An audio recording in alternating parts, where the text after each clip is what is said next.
Maningda fi yare yo. Ito boy fi. Mama mi. Mangam yade upai te mai le rame. Mai le tame upai le tre. As may kuseng dam ni to iste.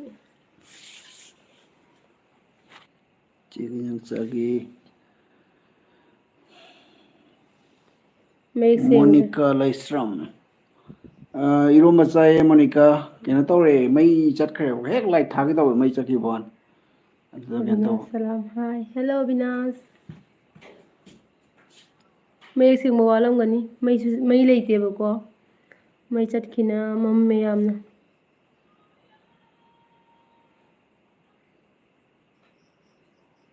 Kibu ki jina khani.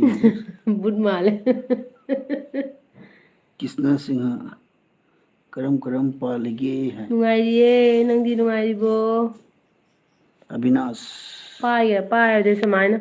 Mama sine ka ngala bra khangge di mama mi makhala de khaba. Tamus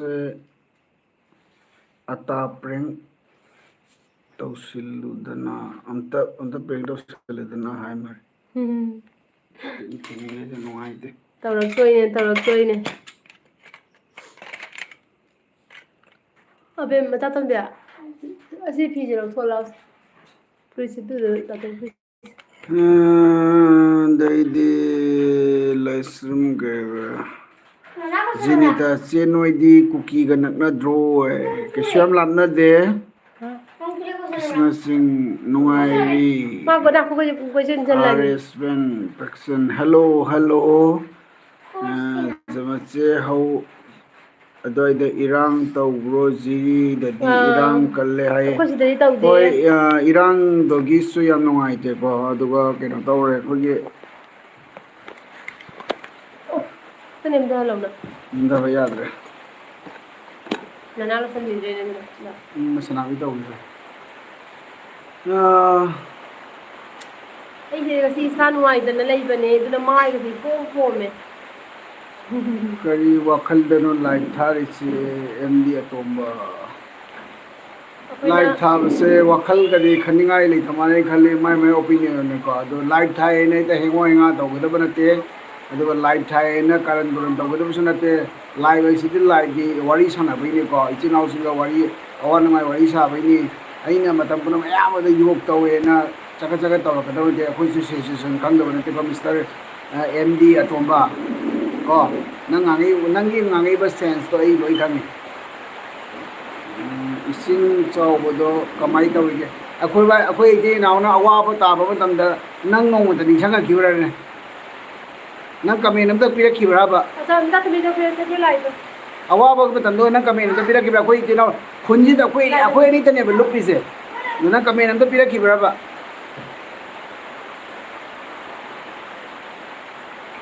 nabilo to no ai da nem to Arjabel ising sa udo kamay tawrage de Krishnana nang thangzau pai badu kali mai mali che du hai muni kala che yum ising chang bado yam wa bane ko su ising chawe yam katning che pot amata lauya de asara monika asewa chawe wai de hai chaw do mina khangoi ko chaw mina ga ni khangoi se Jenona Jackson lai bio si bai hoi adone koi su irang se khang do na te ko irang se koi jiri ai se koi si lagi ka shamla pan 25 km 30 km mutane bo kalai se yang kusan la pan ken lamate ne ban hai laisram Jackson lai se jim se irang tau bo pham luk yam lap na ge se dei irang se koi si de kilometer 25 30 to maila pe ko de Krishnana thangzau do maya khara Bia jiri gi ipau se ai sudum social media gi kuthang da ko jum yeng ko ado adum mayam na uri dunia ene su uri se kam nuai te jiri gi oi ba hoji gi pibam se ko ai ga gi saksang kaisu ꯈꯜꯂꯨꯅꯨ ꯃꯣꯏꯒꯤ ꯋꯥꯔꯤꯗꯣ ꯍꯥꯏ okay ꯑꯗꯒꯤꯗꯤ ꯄ꯭ꯔꯦꯃꯤꯇꯥꯅ ꯁꯦ ꯏꯁꯤꯡ ꯆꯥꯎꯕꯗꯣ ꯀꯃꯥꯏ ꯀꯃꯥꯏ ꯇꯧꯔꯒꯦ ꯆꯦ ꯏꯁꯤꯡ ꯆꯥꯎꯕ ꯍꯟꯊꯈ꯭ꯔꯦ ꯄ꯭ꯔꯦꯃꯤꯇꯥ ꯑꯗꯨꯒ ꯈꯇꯪ ꯂꯩꯈꯣꯝ ꯂꯩꯅꯥꯡ ꯄꯦꯠꯄꯗꯣ ꯑꯗꯨꯗꯨꯗꯤ ꯈꯇꯪ ꯅꯨꯡꯉꯥꯏꯇꯦ ꯀꯪꯗꯤ ꯀꯪꯊꯈ꯭ꯔꯦ ꯏꯁꯤꯡꯀꯣ ꯁꯔꯃꯥ ꯁꯤꯁꯇꯔꯅ ꯇꯥꯏꯕꯪꯄꯥꯟꯁꯦ ꯀꯩꯅꯣ ꯇꯧꯔꯤꯁꯦ ꯈꯪꯗ꯭ꯔꯦ ꯑꯗꯨꯅꯤ ꯁꯔꯃꯥ ꯁꯤꯁꯇꯔ ꯇꯥꯏꯕꯪꯄꯥꯟꯁꯦ ꯃꯤꯑꯣꯏꯕꯁꯦ ꯃꯨꯠ ꯇꯧꯔꯕ꯭ꯔꯥ ꯈꯪꯗꯦ ꯇꯧꯔꯤꯁꯦ ꯒ꯭ꯌꯥꯟ ꯇꯥꯗꯦꯀꯣ ꯑꯗꯨꯒ ꯃꯣꯔꯥꯝꯕ ꯈꯨꯃꯟꯅ ꯀꯩ ꯍꯥꯏꯅꯣ ꯃꯅꯤꯡꯗ ꯂꯥꯏꯔꯤꯛꯁꯨ ꯄꯥꯔꯤꯕ ꯃꯥꯜꯂꯦ ꯍꯥꯏ ꯍꯣꯏ ꯍꯣꯏ ꯏꯆꯥꯊꯣꯏꯕ ꯑꯕꯨꯡꯉꯣ ꯂꯥꯏꯔꯤꯛ ꯄꯥꯔꯤꯌꯦ ꯑꯗꯨꯒ ꯁꯔꯗꯥ ꯁꯔꯃꯥꯅ good evening ꯉꯥꯏꯌꯦ good evening Sharma ꯁꯤꯁꯇꯔꯅ ꯃꯣꯔꯥꯝꯕ ꯍꯥꯏ ꯇꯧꯈ꯭ꯔꯦꯀꯣ ꯑꯗꯨꯒ ꯑꯊꯣꯏꯕꯤꯅ ꯆꯦ ꯚꯤꯗꯤꯑꯣ ꯇꯣꯏꯅ ꯊꯥꯡꯒꯠꯂꯛꯑꯣ ꯍꯥꯏ ꯑꯣꯀꯦ ꯑꯣꯀꯦ ꯇꯣꯏꯅ ꯊꯥꯡꯒꯠꯄ ꯉꯝꯅꯕꯒꯤ ꯍꯣꯠꯅꯖꯒꯦ ꯑꯗꯨꯒ ꯊꯣꯏꯕꯤꯁꯅꯥ ꯂꯥꯛꯑꯦ ꯑꯩ ꯑꯝꯇ ꯆꯪꯖꯔꯛꯀꯦ ꯌꯥꯒꯗ꯭ꯔꯣ ꯌꯥꯏꯌꯦ ꯌꯥꯏꯌꯦ ꯋꯦꯜꯀꯝ ꯋꯦꯜꯀꯝ ꯑꯗꯒꯤꯗꯤ ꯏꯃꯥꯒꯤ ꯃꯤꯡꯅ ꯆꯦ ꯂꯥꯜꯁꯨ ꯀꯜꯂꯦ ꯑꯁꯣꯝ ꯑꯗꯣꯝꯗꯗꯤ ꯏꯔꯥꯡ ꯂꯩꯇꯕ꯭ꯔꯣ ꯆꯦ ꯗꯗꯥ ꯍꯥꯏꯌꯦ ꯁꯣꯝ ꯅꯥꯀꯟꯗꯕꯨꯗꯤ ꯂꯩꯇꯦꯀꯣ ꯏꯔꯥꯡ ꯇꯧꯔꯤꯁꯦ ꯖꯤꯔꯤꯗ ꯏꯔꯥꯡ ꯇꯧꯔꯤꯁꯦ ꯑꯩꯈꯣꯏꯗ ꯂꯩꯔꯤꯁꯤꯒ ꯀꯌా ꯂꯥꯞꯅꯗꯦꯕꯀோ ꯑꯗꯨꯅꯦ ꯑꯩꯈꯣꯏꯁꯨ ꯌꯥꯝꯅ ꯍꯥꯏꯗꯤ ꯃꯤꯄꯥꯏꯅꯅ ꯂꯩꯅꯔꯦ ꯑꯩꯈꯣꯏ ꯁꯤꯗꯁꯨ ꯔꯣꯁꯅꯤ ꯂꯩꯃꯅꯆꯦ ꯅꯣꯡ ꯆꯨꯗ꯭ꯔꯣ ꯍꯧꯖꯤꯛꯁꯦ ꯆꯨꯔꯦ ꯅꯣꯡ ꯇꯥꯔꯛꯑꯦ ꯅꯣꯡ ꯀꯟꯅ ꯇꯥꯁꯜꯂꯛꯑꯦ ꯍꯧꯖꯤꯛ ꯑꯗꯨꯒ ꯑꯊꯣꯏꯕꯤꯅ ꯅꯣꯡ ꯆꯨꯔꯤꯔꯣ ꯅꯣꯡ ꯆꯨꯕ ꯍꯧꯔꯦ ꯖꯣꯏꯁꯤꯡꯅ ꯅꯦꯅꯥ ꯍꯥꯏꯌꯦ ꯑꯩꯈꯣꯏ ꯆꯤꯆꯧꯅ ꯍꯧꯔꯛꯑꯦ ꯆꯤꯆꯧ ꯆꯥꯛ ꯆꯥꯔꯕꯣ ꯑꯗꯒꯤꯗꯤ ꯄ꯭ꯔꯣꯕꯦꯝꯅ ꯀꯩ ꯍꯥꯏꯕ ꯆꯦ ꯍꯧꯖꯤꯛ ꯀꯃꯥꯏ ꯇꯧꯔꯤꯒꯦ ꯍꯥꯏꯌꯦ ꯍꯧꯖꯤꯛꯀꯥꯟꯁꯦ ꯌꯥꯝ ꯅꯨꯡꯉꯥꯏꯇꯦ ꯍꯥꯏꯇꯥꯔꯦ ꯑꯩꯈꯣꯏꯅ ꯉꯥꯡꯉꯤ ꯇꯥꯔꯝꯒꯗ꯭ꯔꯥ ꯃꯌꯥꯝ ꯑꯩꯈꯣꯏꯅ ꯉꯥꯡꯉꯤꯁꯦ ꯇꯥꯕ꯭ꯔꯥ ꯅꯣꯡ ꯀꯟꯅ ꯆꯨꯊꯔꯦ ꯑꯗꯣ ꯁꯤꯖꯇꯥꯅ ꯅꯃ ꯆꯥꯛ ꯆꯥꯔꯕꯣ ꯆꯥꯔꯦ ꯁꯤꯖꯇꯥ ꯅꯪꯗꯤ ꯆꯥꯔꯕꯣ ꯑꯗꯒꯤꯗꯤ RS ꯐ꯭ꯔꯦꯟꯅ ꯑꯩꯗꯤ ꯖꯤꯔꯤꯒꯤ ꯄꯥꯎꯁꯦ ꯇꯥꯕꯗ ꯋꯥꯈꯜꯁꯦ ꯁꯣꯟꯊꯩ ꯍꯥꯏꯌꯦ RS ꯐ꯭ꯔꯦꯟ ꯑꯩꯗꯤ ꯑꯌꯨꯛꯇꯒꯤꯀꯣ ꯉꯔꯥꯡꯗꯒꯤ ꯌꯦꯡꯉꯛꯄꯅꯤ ꯑꯗꯣ ꯑꯩ ꯃꯤꯠꯀꯁꯦ ꯄꯣꯝꯃꯤꯁꯦ ꯎꯕ꯭ꯔꯥ ꯉꯁꯤꯁꯦ ꯏꯁꯥꯁꯦ ꯌꯥꯝ ꯅꯨꯡꯉꯥꯏꯇꯦꯀꯣ ꯋꯥꯈꯜ ꯃꯌꯥꯝꯁꯦ ꯈꯟꯖꯟꯕꯗꯀꯣ ꯋꯥꯈꯜꯁꯦ ꯅꯨꯡꯉꯥꯏꯇꯦ ꯏꯁꯥ ꯅꯨꯡꯉꯥꯏꯇꯦ ꯉꯁꯤ ꯑꯩꯁꯨ ꯑꯗꯨꯒ ꯃꯣꯔꯥꯝꯕ ꯈꯨꯃꯟꯅ ꯃꯥꯏꯗꯣ ꯂꯥꯏꯔꯤꯛ ꯅꯠꯇꯦ ꯃꯣꯕꯥꯏꯜ ꯅꯦꯠ ꯂꯩꯔꯤ ꯍꯥꯏꯕ ꯃꯥ ꯀꯩꯅꯣ ꯇꯧꯔꯤꯅꯦ ꯂꯥꯏꯔꯤꯛ ꯄꯥꯔꯝꯃꯦꯕꯀோ ꯂꯥꯏꯔꯤꯛ ꯄꯥꯔꯝꯕꯗꯒꯤ ꯃꯥ ꯉꯥꯏꯍꯥꯛ ꯃꯣꯕꯥꯏꯜ ꯄꯥꯏꯔꯤꯕ ꯖꯣꯏꯁꯤꯡꯅ ꯆꯥꯛ ꯆꯥꯔꯕꯣ ꯆꯥꯔꯦ ꯇꯤꯆꯧ ꯆꯥꯔꯕꯣ ꯀꯩꯅꯣ ꯆꯥꯒꯦ ꯊꯣꯏꯕꯤꯁꯅꯥꯅ ꯊꯦꯡꯀ꯭ꯌꯨ ꯃꯥ ꯅꯣꯡ ꯀꯟꯅ ꯇꯥꯔꯛꯑꯦ ꯅꯣꯡ ꯀꯟꯅ ꯇꯥꯔꯛꯑꯦ ꯑꯩꯅ ꯉꯥꯡꯉꯤꯁꯦ ꯑꯩ ꯇꯧꯔꯤꯁꯦ ꯊꯦꯡꯀ꯭ꯌꯨ ꯌꯥꯕꯤꯕꯒꯤ ꯒꯤꯇꯥꯁꯤꯡꯅ ꯑꯅꯨꯕꯨꯡ ꯆꯥꯛ ꯆꯥꯔꯕꯣ ꯆꯥꯔꯦ ꯒꯤꯇꯥꯁꯦ ꯀꯅꯥ ꯑꯣꯏꯗꯣꯏꯅꯣ ꯈꯪꯗꯦ ꯒꯣꯖꯥ ꯒꯤꯇꯥ ꯑꯣꯏꯗꯣꯏꯅꯣ ꯀꯅꯥꯅꯣ ꯈꯪꯗꯦꯅꯦ ꯑꯗꯒꯤꯗꯤ ꯇꯣꯝꯊꯤꯡꯕꯝ kaya ano, ꯇꯣꯝꯊꯤꯟꯉꯥꯟꯕ ꯄꯥꯕꯦꯝ ꯅ ꯇꯥꯏꯌꯦ ꯆꯦ ꯍꯥꯏꯌꯦ ꯑꯩꯗꯤ ꯑꯩꯅ ꯉꯥꯡꯕꯁꯦ ꯇꯥꯗꯅ ꯂꯥꯎ ꯂꯥꯎꯅ ꯍꯥꯏꯔꯛꯑꯒꯦꯀꯣ ꯑꯩ ꯇꯨꯝꯕ ꯇꯥꯔꯛꯇ꯭ꯔꯦꯕ ꯁꯤꯖꯇꯥꯅ ꯇꯥꯏꯌꯦꯅ ꯃꯥ ꯍꯥꯏꯌꯦ ꯈꯥꯏꯗꯦꯝ ꯃꯟꯖꯨꯂꯥꯅ ꯍꯥꯏ ꯍꯦꯜꯂꯣ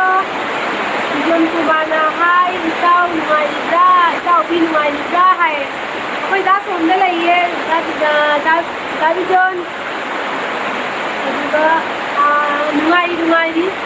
ꯅꯣꯛꯐꯗꯦ ꯃꯅꯤꯄꯨꯔꯅ ꯀꯩ ꯂꯝꯗꯅꯣ ꯅꯣꯡ ꯆꯨꯔꯤꯁꯦ ꯍꯥꯏꯌꯦ ꯀꯁꯥꯔꯗꯅꯦ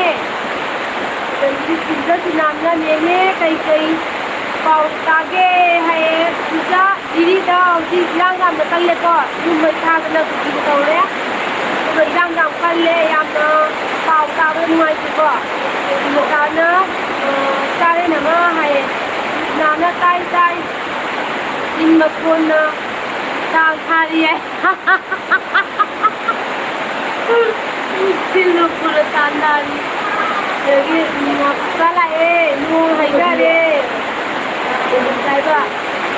ꯅꯣꯡ ꯍꯩꯊꯔ ꯃꯥꯜꯂꯦꯗ ꯑꯗꯨꯅꯦ ꯅꯣꯡ ꯍꯩꯊꯔꯦ ꯑꯗꯒꯤꯗꯤ ꯔꯁꯤꯅꯥ ꯁꯜꯃꯥꯟꯅ ꯁꯤꯁꯇꯔꯒꯤ ꯍꯤꯔꯣ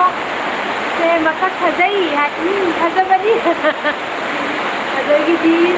ꯏꯟꯁꯤꯌꯥ ꯂꯣꯡꯗꯝꯅ ꯆꯦ ꯖꯤꯔꯤꯗ ꯏꯔꯥꯡ ꯇꯧꯋꯦ ꯍꯥꯏꯌꯦ ꯑꯗꯨꯅ ꯏꯅꯝꯃ ꯏꯁꯩ ꯈꯔ ꯐꯖꯅ ꯂꯩꯀꯣ ꯏꯅꯝꯃ ꯏꯁꯩ ꯍꯥꯏ ꯑꯗꯨꯅꯦ ꯈꯪꯗꯦ ꯀꯔꯤ ꯑꯣꯏꯗꯣꯏꯅꯣ ꯀꯔꯤꯝ ꯈꯪꯗꯦ ꯔꯣꯁꯤ ꯂꯩꯃꯅ ꯀꯩ ꯃꯊꯦꯜ ꯆꯥꯒꯦ ꯍꯥꯏꯌꯦ ꯉꯁꯤꯁꯦ ꯀꯩꯅꯣ ꯏꯔꯣꯟꯕ ꯑꯣꯏꯅ ꯆꯥꯔꯦ ꯔꯣꯁꯤ ꯒꯤꯇꯥꯁꯤꯅ ꯅꯣꯡ ꯌꯥꯝꯅ ꯇꯥꯕ꯭ꯔꯣ ꯅꯣꯡ ꯌꯥꯝꯅ ꯇꯥꯏꯌꯦ ꯁꯤꯗ ꯅꯣꯡꯖꯥꯎ ꯀꯟꯅ ꯍꯩꯊꯔꯤꯌꯦ ꯑꯗꯒꯤꯗꯤ ꯅꯣꯛꯈꯣꯏꯗꯦ ꯃꯅꯤꯄꯨꯔꯅ ꯅꯣꯡ ꯆꯨꯔꯤꯁꯦ ꯀꯩ ꯂꯝꯗꯅꯣ ꯀꯁꯥꯔꯗꯅꯦ ꯀꯁꯥꯔ ꯂꯝꯗꯝꯗꯅꯦ ꯑꯗꯨꯒ ꯃꯥꯒꯤꯔꯥ ꯀ꯭ꯌꯨꯇꯤꯅ ꯆꯦ ꯀꯣꯡꯒ꯭ꯔꯦꯆꯨꯂꯦꯁꯟ ꯄꯦꯃꯦꯟ ꯐꯪꯕ ꯌꯥꯝ ꯍꯔꯥꯎꯋꯦ ꯍꯥꯏ ꯊꯦꯡꯛ ꯌꯨ ꯃꯌꯥꯝꯅ ꯁꯞꯄꯣꯔꯠ ꯇꯧꯕꯤꯕꯗꯒꯤꯅꯤ ꯃꯌꯥꯝꯅ ꯑꯩꯈꯣꯏꯕꯨ ꯅꯨꯡꯁꯤꯕꯤꯕꯗꯒꯤꯅꯤ ꯑꯩꯈꯣꯏꯅ ꯁꯨꯃꯥꯏꯅ ꯄꯦꯃꯦꯟꯇꯣ ꯐꯪꯕ ꯍꯧꯔꯤꯁꯦꯀꯣ ꯑꯗꯣ ꯃꯌꯥꯝꯕꯨꯁꯨ ꯊꯥꯒꯠꯆꯔꯤ ꯑꯩꯈꯣꯏꯗ ꯌꯥꯝꯅ ꯁꯞꯄꯣꯔꯠ ꯇꯧꯕꯤꯕꯒꯤ ꯃꯌꯥꯝ ꯄꯨꯝꯅꯃꯛ ꯂꯣꯏꯅ ꯊꯦꯡꯛ ꯌꯨ ꯀꯣ ꯌꯥꯝꯅ ꯁꯨꯃꯥꯏꯅ ꯑꯩꯈꯣꯏꯗ ꯅꯨꯡꯁꯤꯕꯤꯕꯗꯒꯤꯅꯤ ꯑꯩꯈꯣꯏꯅ ꯉꯁꯤ ꯄꯦꯃꯦꯟꯇꯣ ꯐꯪꯕ ꯉꯝꯃꯛꯏꯁꯦ ꯖꯣꯏꯁꯤꯡꯅ ꯃꯆꯥ ꯑꯅꯤ ꯀꯔꯤ ꯇꯧꯔꯤꯒꯦ ꯍꯥꯏꯌꯦ ꯃꯆꯥ ꯑꯅꯤ ꯑꯃꯅꯁꯨ ꯂꯥꯏꯔꯤꯛ ꯄꯥꯔꯝꯕꯗꯒꯤ ꯃꯣꯕꯥꯏꯜ ꯌꯦꯡꯉꯤ ꯅꯆꯥꯅꯤꯄꯥꯅ ꯅꯆꯥꯅꯨꯄꯤꯅ ꯅꯣꯡ ꯇꯥꯕꯒꯤ ꯃꯄꯥꯒ ꯊꯣꯛꯈ꯭ꯔꯦ ꯁꯣꯝꯗ ꯀꯩꯀꯩꯅꯣ ꯌꯦꯡꯉꯤ ꯆꯤꯆꯧ ꯑꯗꯒꯤ ꯁꯨꯔꯖꯁꯤꯅꯥꯝꯅ ꯌꯥꯝ ꯂꯨꯔꯤ ꯍꯧꯖꯤꯛꯁꯦ ꯑꯩꯈꯣꯏ ꯁꯤꯗꯗꯤ ꯃꯣꯏꯒꯁꯨ ꯅꯛꯅꯔꯦ ꯇꯧꯔꯤꯁꯦ ꯑꯗꯨꯅꯤꯅꯦ ꯑꯗꯨꯅ ꯀꯨꯀꯤꯒ ꯅꯛꯅꯕ ꯈꯨꯟꯁꯤꯡ ꯑꯌꯥꯝꯕ ꯆꯦꯛꯁꯤꯟꯅ ꯂꯩꯕꯤꯌꯨꯀꯣ ꯑꯗꯨꯒ ꯄꯨꯁꯄꯥꯅ ꯏꯁꯤꯡ ꯑꯃꯨꯛ ꯆꯥꯎꯔꯖꯥꯠꯂꯥ ꯈꯪꯗꯦꯅꯦ ꯄꯨꯁꯄꯥ ꯏꯁꯤꯡꯅ ꯑꯃꯨꯛ ꯆꯥꯎꯔꯒ ꯑꯃꯨꯛ ꯋꯥꯍꯟ ꯑꯗꯒꯤꯗꯤ ꯀꯨꯀꯤꯅ ꯑꯃꯨꯛ ꯂꯟꯗꯥꯗꯅ ꯑꯃꯨꯛ ꯋꯥꯍꯟ ꯂꯣꯏꯔꯦꯗ ꯑꯩꯈꯣꯏꯁꯦ ꯏꯁꯇꯣꯝꯁꯦ ꯐꯖꯅ ꯑꯣꯠꯂꯦ ꯑꯩꯈꯣꯏꯁꯦ ꯇꯧꯔꯤꯁꯦ ꯑꯗꯒꯤ ꯑꯥꯏꯁꯥꯅ ꯀꯋꯥꯏꯗꯅꯣ ꯆꯦ ꯀꯁꯥꯔꯗꯅꯦ ꯀꯁꯥꯔꯒꯤꯅꯦ ꯑꯩꯁꯦ ꯀ꯭ꯔꯤꯁꯅꯥꯅ ꯆꯦꯅꯨ ꯑꯩꯈꯣꯏ ꯈꯨꯟꯒꯤ ꯄꯥꯎ ꯇꯥꯕ꯭ꯔꯣ ꯑꯩꯈꯣꯏ ꯈꯨꯟꯒꯤ ꯄꯥꯎ ꯇꯥꯗꯤꯌꯦ ꯀ꯭ꯔꯤꯁꯅꯥ ꯑꯩꯈꯣꯏ ꯈꯨꯟꯒꯤ ꯄꯥꯎ ꯍꯥꯏꯕꯨ ꯗꯤꯋꯥꯂꯤꯒꯤ ꯄꯥꯎ ꯑꯃꯗꯤ ꯇꯥꯏꯀꯣ ꯑꯇꯩ ꯀꯔꯤ ꯄꯥꯎ ꯂꯩꯒꯦ ꯕꯤꯅꯤꯇꯥꯅ ꯅꯣꯡ ꯆꯨꯔꯤꯔꯣ ꯑꯗ ꯅꯣꯡ ꯀꯟꯅ ꯍꯩꯊꯔꯤꯌే ꯑꯗꯒꯤ ꯇꯣꯝꯊꯤꯟ ꯉꯥꯟꯕ ꯄꯥꯕꯦꯜꯅ ꯆꯦ ꯑꯩꯁꯨ ꯁꯕꯁꯀ꯭ꯔꯥꯏꯕ ꯇꯧꯔꯕꯅꯦ ꯊꯦꯡꯛ ꯌꯨ ꯁꯣ ꯃꯆ ꯑꯗꯒꯤꯗꯤ ꯔꯥꯖꯁ꯭ꯔꯤꯅ ꯅꯣꯡ ꯌꯥꯝ kena cuba male nong yang kena curiye agar gigi insta longjamna nong amuk tarabo ina ma ado ising amuk chawjarakchani ko hai adune aina talise ising amuk chawradi ba ai akhoi gi ne lapu ba bi akhoi lapu ba kan leidana lapu do ne ka ga ne bunga se ma ka dum taw kha ga ne handa kai sin chawradi Binita kaya ba noi ki vlog yeng ba yam nungaye thank you Binita thank you akoy bu support tamdagi thank you so much joy singana akoy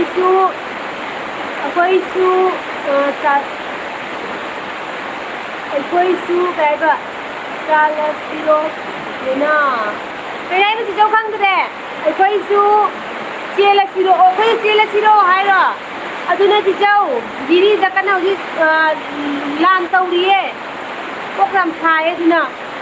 adita devi na ngarang na koi dupa da sai badudi yang hai akoy dana karan ta bai ne thabakan ghar matam ta mara karan ta sarak bagi ne sijatana nong su yang kana tari aduda sidadi nong phakre adune sijata nong yang kana tari sida kaino phi ka jang mon ho ga lai kwa ka tara ga lai wo jot kare as ni maja kwa ka ta thara ga ma ga lai se ong se inde ga kala re nom on le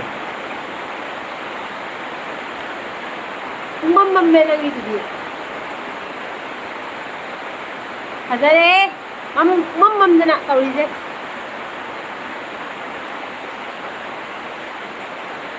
adugidi ngajiri da lan tawre kuki losinda ba yade adune kok yam sae tawise yam tade binita na kari minjang goncha ise ado kari minjang चागे इचे है माने को Binita ngasi se iron boy na chare iron le adagi RS friend na cookie sing se kai virus gumbane moi se lan tauba yam pamba kangbu ni adune inga chingna lai pam de moi se adagi di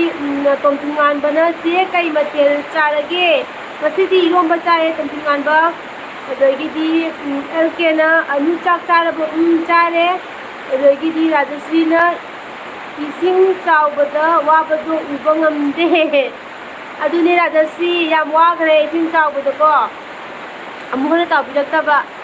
yam wa ising chaubase hai kana de Krishna na ai horen text taurake okay Krishna Sangeeta na che nang itai hoigi video loina jenge yam ngai kai ba nti gi video lakpa ngai ne stay safe love from Manipur thank you Sangeeta thank you so much akoi video bu lepna yeng bi bagi akoi bu support bi bagi yam si ko adagi sapam na kai ba chak charabo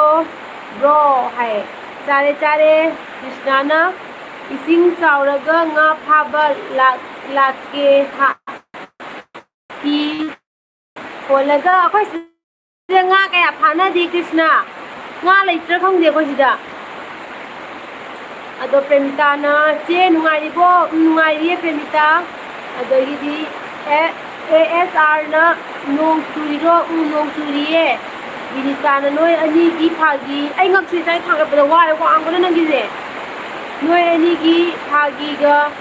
tau ba do yeng ba ta yam nungai adagi di Insia na inama adudi khoirom da oina tautharago inama adune noirom noi la sida Premita na che nungai ri ko nungai ri e sida na nama moni sim kawo hai okay moni adagi di Bemsana na kari hinjang sage se kasi se irom boy na sare Bemsana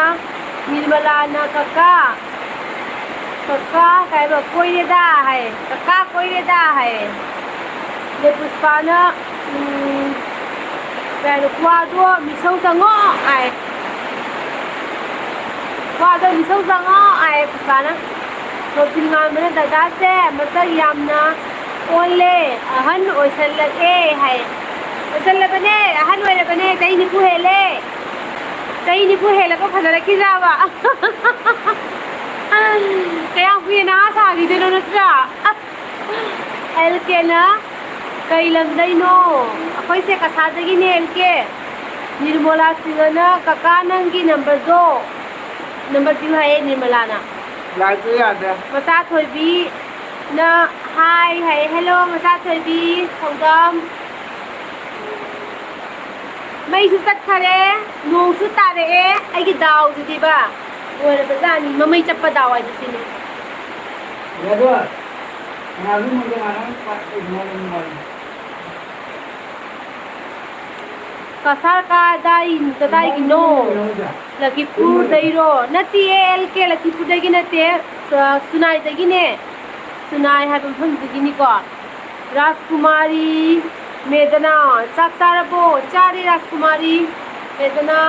me 77 like मरी के ढंग ले mayam like to sin video please like to sin video mayam like to go wale ko like to sin video adagi di Bemsana na che nang se yam na nusi thank you nusi bagi adagi LK na oh sunai hai re ko adagi Torisha na che like Penjare kasisu hai hoi Torisha welcome nasegi LB dalapi bagi adagi lovely mutuna che noi ani gi nusinabase kai ba kalaki wa isa se ani ora wa kusalu da mene masimi de lovely mutuna che o si hai re ko LK na kai gi hai adagi Rajkumari kairona Medana na okay hai adagi tomsingan bana che dada se kwa kok aga sare हाउदो माले है याम हाउना चारी मक्वा थोइबिसनाना नोंदो कइदौरे हाइबनो अदुम जुरा लेरे थोइबिसना ai lao na ngangi ni ina ngang ba dai ma tadadre haba aduga puspana itai gi witto ai hairak sani ko hai lk na so nai ka dai no ai kanam la kai aduga insiana kanam la kai ge na kanam la kai gi ne lk insiana inama nangna wa hai ba se ta ba yam si nungai ai thank you Susilana Chi anu and bye boom Sila sange welcome Susila saksarabo Torishana Chi sarabo kari mathel tauge hai Torisa khoi ting asi iron ba oina chare aduga jerum omelette taure ngari ngari ti yaure Romilana kaiba nene ga puga gi live se yengwada yam nungai jare kwasu yam haudu male hai puga hai no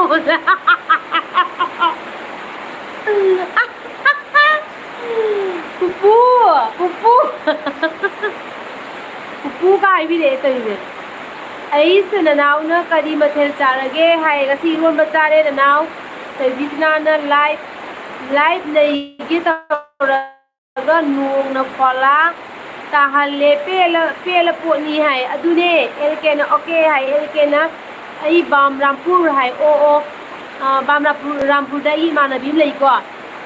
adagi khoi ne nem su lai tai bisna na ho che sila nungai di bro an hangre kamtingan bana che dada do kwa cha ba phajana haira bane adagi di chawba salman na che noigi kari sang no hai ko akhoi gasi rom boina chare chawba duga sisila oina na che nusibi nangi nokpa tabada ai sire wan thare ko hai dem sana na che nong yam na kana tari ne hai nong yam kana tai tap thare hu adagi di insiana kai ba nongan ba da kon ga loi chamjani inama adune kon lao na ngang ba se wadi wa ba wai ba ko lao oi nam na lai phải là cũng có bằng gì mà tôi sẽ like là cũng bằng gì hả bạn ở đây like tông like Susilana thôi bi ngoài đi hay đấy Puspana itai cái nó Hanuman Hangbra hay cái gì này Hanuman Hangbra hay cái gì ở đây thôi Bisana tút cái hậu Dikta thôi bisana kaina ai tawrai Silana che angang amna mobile jengi abu na mobile jengi like paloina achai lo jale amana sai bin pi na kai ken loi saliye adagi di light corner na kai ba Priyoberta Kuman Imphal Priyoberta se kana Priyoberta ni Priyoberta je ai khangum tawe khangum mai ming je ta ki do to ba dagi Torishana che dada se sahi hai ma se saglon makhal ki saglon phoke chunga mi ahan sa ko thoke chunga mi loi ngam bane ma se adagi insiana mi khoi itai da pu ko kaina ai kau to sano kai su kai de pu ko su kai de ko baba ko su kai de mama ko su kai de ko kai me le jadre minga wam de le na hoi su kai da mi gi mit da ahan oina uru badra pu ko bi su yare baba ko bi su yare uncle ko bi su yare ko ano ra pai ni kai su kai de hoi da sauni maga le jadre ko lagi lovely mutumna che ibai noi ani yaiba atam matam chuppada dumai sum sinana layu kaiba nanaugi borni aidi ngarang nahandaini chegi video yengliba chegi video se yam nungai hai thank you so much lovely mutum thank you da kabaini pusi chuba smai sum sinene nei doini ado nang na mu bol pira bani na tai ji hena sinaba ngamoi jage ko aduga masa thobina che dada do kwa phajana chare hai mane ko adagi di tomthin ngam bana che nambol da nongma lako hai oi hoi lakani tomthin ngan ba nambol na manipur da lakpa kan da lak toine doi sisila na oima baibu phajana sai re ko chena tappa mali kwa se phajana mahau khangna chai ko bai ada ini tapana wa tappa ka hari bayan adai haijan yadro hoi na china tapani du na hawa ta thabani gai na nang jina tan na jani mi ma ka so to kai no Mahatma Gandhi na hai mi oi da bangang ga noi na Mahatma Gandhi na awai mai pa na hai da mi na chin thi bangang ga no mi na paisa thau la di ma chin thiu chin nai to a mi che mi na sen thau la ba oi da ba da ngang o hospital la lai na mi to je ma ngam dia ba lai na na mi to tong ma ba mai ai hai na di mi ai ga ba ai ga mi ga ta pa na ba na mi mai tong nu tan le bai andagi di meneka iromna che chak chara bo chare meneka elke na naidi naidori noi channel nai susila wa nam na 5 like che hi thank you susila thank you deepika singana che chak chara bo hi deepika chare nandi chara bo thabisana na iuc uninge inama hi iuc siga kadar dawraga lairi ma ke tharaga lairi ye kai dau rai no ba mobile di jeng ni sai ba adagi di sc chawba sarmana yambagi succeed tumba yaroi hai adagi di silana thabisana kai ensang sage akhoi da ma shimai tawna tawbo do kijabani ko ijau ki ba tawganu haiba yade simi je kan na jani usbana pura kai ba numit laina daise nupiga oiradi numit laine nungano numit lainemi numit lainemi daise nupiga oiradi nupa jang khai mu oge da ba mi ne ba sanjara mayam sai thabisana da hoi che sila aidi iron ba chajare che di hai adagi amarjina ado ijena khwai dai chaning ba kaino ma ta ni da khwai dai chaning je khuba adagi da ibo holna dabu tharakanu ko hai tharakanu ko tharakanu ko hai ba adagi sijila ina ma che ai siwe nahan bai gi prank to che ai su duda wan thabani ai adagi elke na ha nei re hai bo holna dabu namitwo kainom male hai thabisna na inama ibung se mi gi mamangda inama bu hekta chang hat hale hai adune nabung se mong sa de be ma dem sanana che da yamna phaba mali che da yamna luna tawi hai ma mi gi ma ga taw sanai ne so tawi ne ma do loira ga di engon da ka mi siba jana te da ibo holna oima nang lairami ya nang lairami jenam kaurake vietnam kaurake kai hai no bol tagi di pia haisnamna chega dadagi channel yengba se awa ga loi kawe hai thank you ibo holna like tawnari bo highlight sulo ibo ha like to bo kaw bi no please mayam like to sin bi ko adagi di arundati na hi and I am your subscriber thank you so much arundati ibo holna mitto kaiba zombai mali dabu gi do hamai kai zombai ai no zombai ai ro adagi sila oinam na hai tawre ko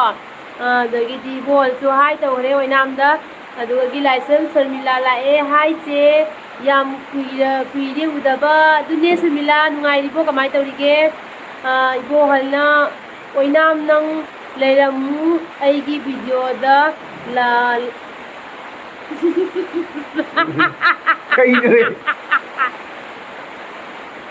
pa ga ne du mi le pa ꯇꯜꯂꯤꯕꯣ ꯅꯪꯁꯦ 주주다 ꯇꯜꯂꯤꯕꯣ 남아 ꯂꯦꯞꯇꯕ ꯃꯤꯗꯤ ꯇꯜꯂꯤꯕꯣ ꯂꯥꯛꯇꯕꯩ ꯅꯪ ꯊꯣꯛꯈ꯭ꯔꯕꯣ ꯂꯥꯛꯇꯕꯩ ꯅꯪꯒꯤ ꯚꯤꯗꯤꯑꯣꯒꯤ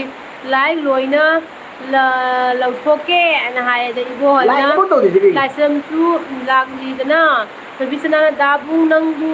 ꯍꯦꯟꯃꯟꯗ꯭ꯔꯣ ꯍꯥꯏꯕ ꯍꯦꯒꯠꯈꯔꯦ ꯑꯗꯒꯤꯗꯤ ꯁꯨꯁꯤꯂꯥ ꯑꯣꯏꯅꯥꯝꯅ ꯏꯕꯣꯍꯜ ꯁꯤꯅꯤꯀꯣ ꯍꯥꯏ ꯏꯕꯣꯍꯜꯅ ꯗꯥꯕꯨꯡ ꯅꯨꯄꯤꯁꯤꯡꯁꯦ ꯕꯦꯔꯥꯅꯤ ꯑꯩꯈꯣꯏ ꯅꯤꯄꯥꯁꯤꯡꯁꯦ ꯀꯩ ꯍꯥꯏꯕ ꯆꯝꯅꯤ ꯍꯥꯏꯁꯤꯅꯤ 이걸 YT들이네 누피기 파워랑한테니 뭐 누파 아무리 때문에 ꯑꯗꯒꯤꯗꯤ ꯁꯥꯍꯤꯜ ꯁꯥꯅ please tell me my name ꯍꯥꯏ ꯑꯗꯒꯤꯗꯤ ꯏꯕꯣꯍꯜꯅ ꯊꯣꯏꯕꯤꯁꯅꯥ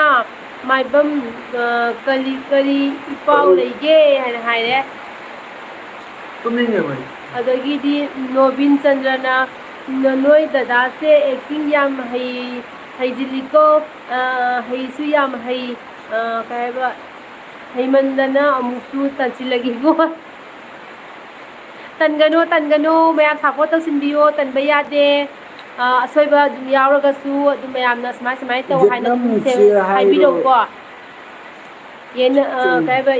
ꯀꯩꯅ ꯒ꯭ꯌꯥꯟ ꯇꯥꯗ꯭ꯔꯦ ꯃꯥꯏ ꯌꯦꯠꯅꯝ ꯆꯦ ꯍꯥꯏꯌꯣ ꯊꯤꯆꯣꯡ ꯀꯩ ꯍꯥꯏꯅꯣ ꯍꯦ ꯏꯕꯣꯍꯜ ꯀꯔꯤ ꯃꯔꯣꯟ ꯊꯤꯆꯣꯡ ꯍꯥꯏꯗꯤ 이볼 ꯊꯨꯝ ꯊꯥꯛꯅ ꯍꯤꯟꯖꯥꯡ ꯆꯥꯕ ꯌꯥꯕ꯭ꯔꯣ ꯊꯨꯝ ꯊꯥꯛꯇꯅ ꯍꯤꯟꯖꯥꯡ ꯆꯥꯕ ꯌꯥꯕ꯭ꯔോ ꯆꯝꯃꯤ ꯍꯥꯏꯗꯣ ꯆꯝꯃꯤ ꯍꯥꯏꯗꯣ ꯁꯤꯅꯤꯀꯣ ꯅꯪ ꯑꯗꯒꯤ ꯂꯥꯏꯁ꯭ꯔꯝ ꯁꯨꯁꯤꯂꯥꯅ ꯆꯥꯛ ꯆꯥꯔꯕꯣ ꯆꯦ ꯆꯥꯔꯦ ꯁꯨꯁꯤꯂꯥ ꯅꯪ ꯄꯥꯔꯒꯦ ꯑꯩ ꯋꯥꯔꯦ Sushil Singh please tell me my name कहीं Sushil Shah tell me my name Sushil Shah Ibohal ना दादा इबोहल का हाय ने इबोहल ना ओयनाम केएमसी लेके संजय मेटे ने के चाक चार बचे चारे सुशील शाह ना आई की मिंग हायरा ओ हाय जितने सुशील शाह ना कहीं हाय दे नंग मिंग हाय सुशील शाह SS ꯊꯣꯏꯕꯤꯁꯅꯥꯅ ꯑꯩꯉꯣꯟꯗ ꯀꯧꯊꯣꯔꯛꯄꯗꯣ ꯑꯗꯨꯗꯤ ꯁꯨꯁꯤꯂꯥꯅ ꯏꯪꯂꯤꯁ ꯏꯂꯤꯁꯥ ꯉꯥꯔꯤ ꯑꯣꯏꯅ ꯇꯧꯔꯦ ꯆꯥꯒꯦ ꯇꯧꯔꯦ ꯍꯥꯎꯕꯅꯦ ꯏꯂꯤꯁꯥ ꯉꯥꯔꯤ ꯊꯣꯏꯕꯤꯁꯅꯥꯅ ꯀꯨꯀꯤ ꯃꯤꯅꯥꯏ ꯀꯨꯀꯤ ꯂꯥꯛꯄ꯭ꯔꯣ ꯊꯣꯏꯕꯤꯁꯅꯥ ꯃꯤꯅꯥꯏ ꯃꯣꯏꯁꯦ ꯈꯪꯗꯦ ꯍꯥꯏꯐꯝ ꯇꯧꯐꯝꯒ ꯈꯪꯗꯦꯗ ꯃꯣꯏꯁꯦ ꯏꯕꯣꯜꯅ ꯋꯥꯏꯇꯤꯗ ꯅꯨꯄꯤꯒꯤ ꯅꯤꯄꯥ ꯑꯩꯈꯣꯏꯗꯤ